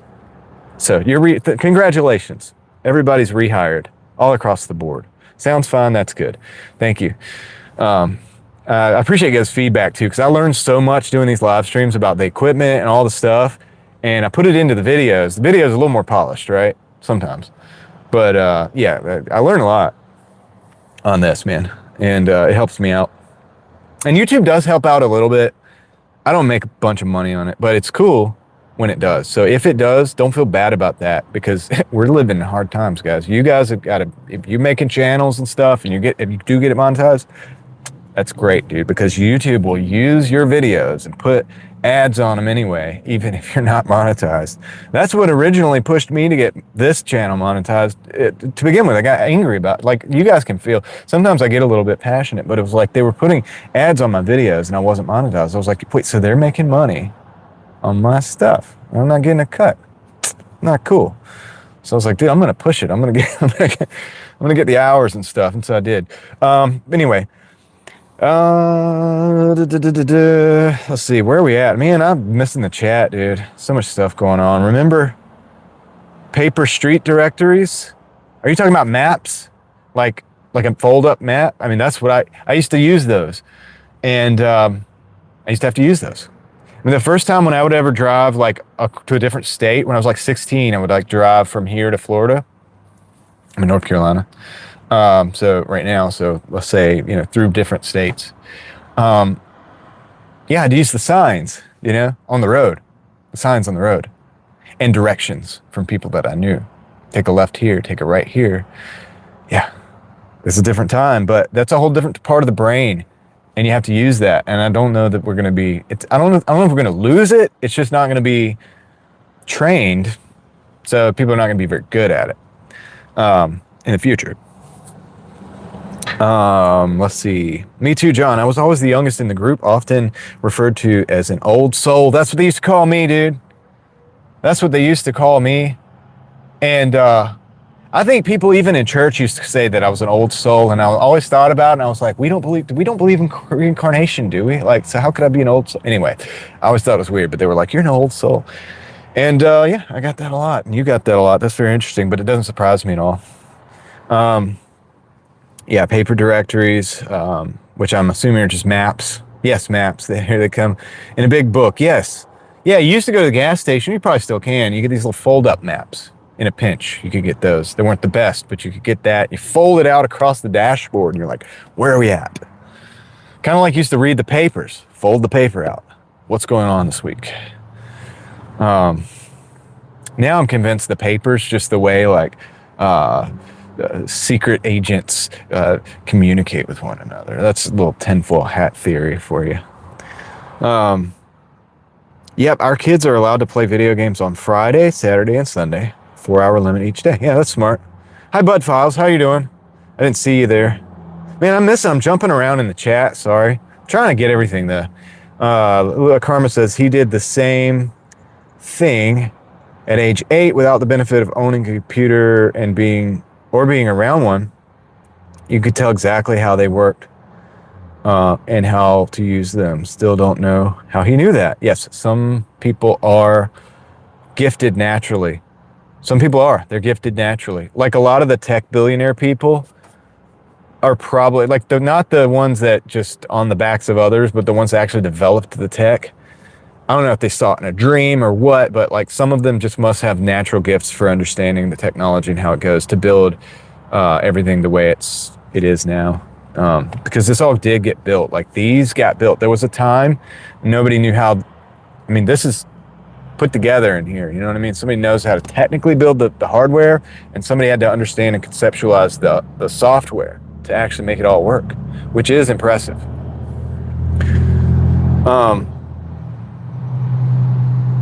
Yes, that is the thing. They need an awareness, but not to rely totally on it. Yes, Susan, and I agree. And this is why we homeschool our kids, for one, is so that we can kind of balance those things out. They do the school and the computer, but there's also a bit of reading. There's a bit of writing. My daughter can write cursive, you know what I mean? Not a lot of kids can do that now. John, chat, I need to go.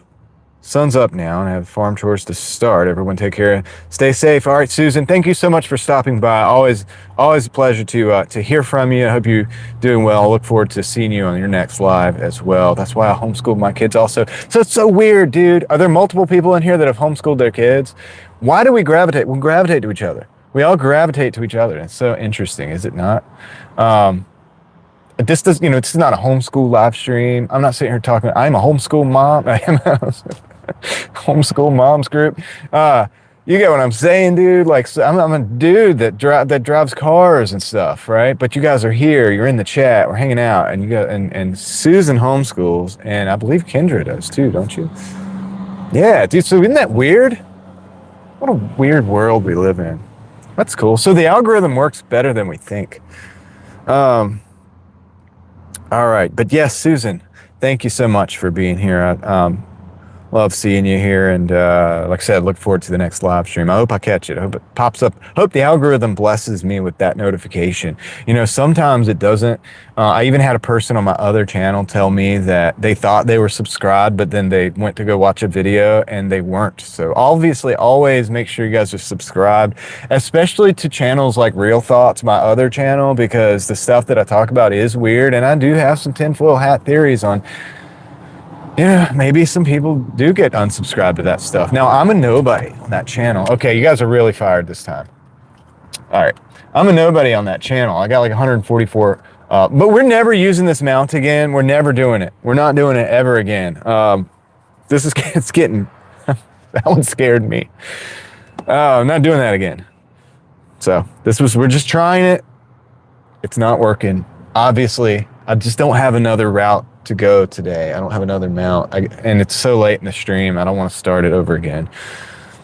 We homeschool as well. Yes. Like-minded people gravitate to each other. Yes. See you all again. Yes. Thank you, Susan. My son did homeschool though. Oh, through an online charter school in high school. Okay, interesting. I like alternative ways of learning. So part of this comes from, so I was homeschooled up until 7th grade. I went to actual school, right? And it was like a little private school. But the homeschooling stuck with me, and the thinking outside of the box stuck with me. And I've realized that other people not everybody learns the same. Not everybody can learn the same. And I just learned from that.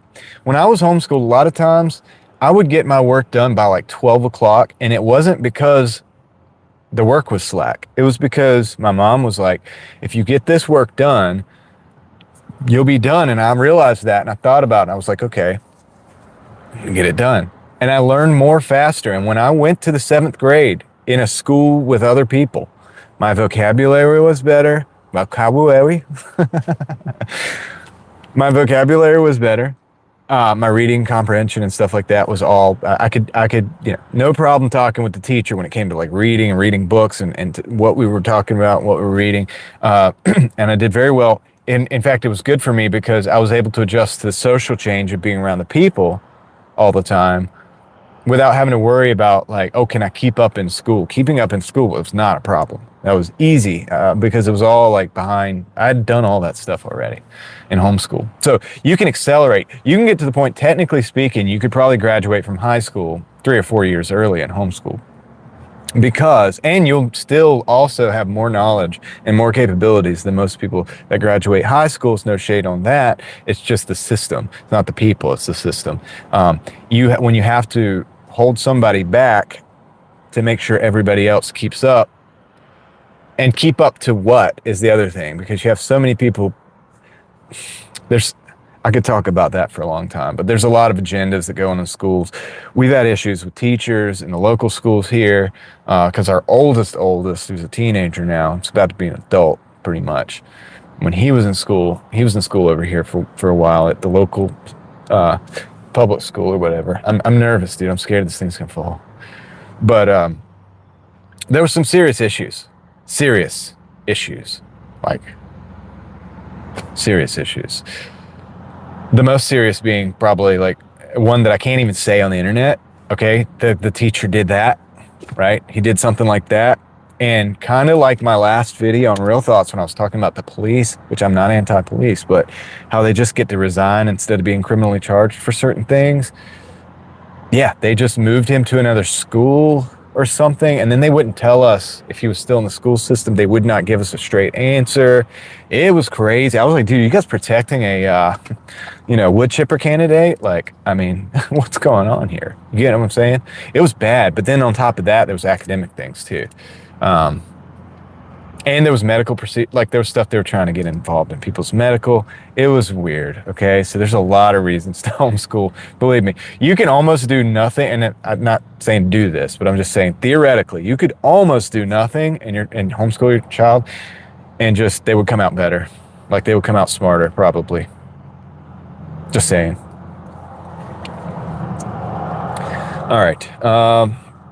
Who needs an amusement park when we have rides that are John's live streams? I know. It's probably gonna happen again. I don't know. I'm probably gonna get off here in a little bit, but yeah, I'm gonna leave it. Hey, I'm gonna leave it. You know what I mean? Nobody would think that I would leave a live stream like this up, and they're gonna be that one person that watches my live streams after the fact will be watching this and be like, "What? What just happened? Can't believe he left this up." Yeah, dude. I'm taking the hours, dude. I'm taking the hours, man. Taking all those watch hours I get from these live streams. I don't really need them right now, but whatever. It's like, dude, it's fun. And this will be fun. You guys can look back at it if you really want to. Go watch my live streams again. That's what you're going to do with your time. I'm just playing. I know that's not going to happen. And don't. You got better things to do than to sit here and watch my live streams. But I do have fun, man. I have a lot of fun on these and enjoyed the conversation. It's really interesting that I like to have, this is kind of like we joke around and stuff and it's fun because the stuff I'm doing in my other videos has gotten almost serious. You know what I mean? It's gotten almost serious. I wasn't playing when I was talking about my security and stuff like that. I'm not saying that, like, I'm not saying people are after me. I'm just saying that, like, there are people who don't want their toys taken away. And, I'm raising awareness about how dangerous those toys are. And we're talking about those, like the surveillance cameras and things like that. It's not even the police misuse as much as, in my opinion, predators and things like that. They can hack these cameras, guys. Go watch those videos. Like, I implore you, if you have an extra, I think the one video is 45 minutes and then my video is like 10 minutes or less. But it's sketchy, dude. And once you realize that that's what's going on and that's what's the possibility and how much of that is going on and the other stuff that I can't say on YouTube, like I said, that ties into this because they can use these surveillance apparatuses to keep up with people and then to go and procure, right? Like, it's crazy. So definitely appreciate you guys being here, but it's been 2 hours. It's dark. The video looks like crap. The phone keeps falling down, so I will probably get off of here. I'll read this chat though. My son had medical issues with all 504 in place. Oh, in a small school, everyone was needed to play sports, and he couldn't. The PE teacher did okay. Okay. Wow, that's terrible karma. I can't even read that. I can't read it. But man, yeah, that's terrible. So yes, that's not cool. Nothing happened to the coach or the boys. Yes. And man, okay. And that's happening at a local school here too. And yeah, they're having the same issue right now. Right now, they're talking about that same thing that you're talking about.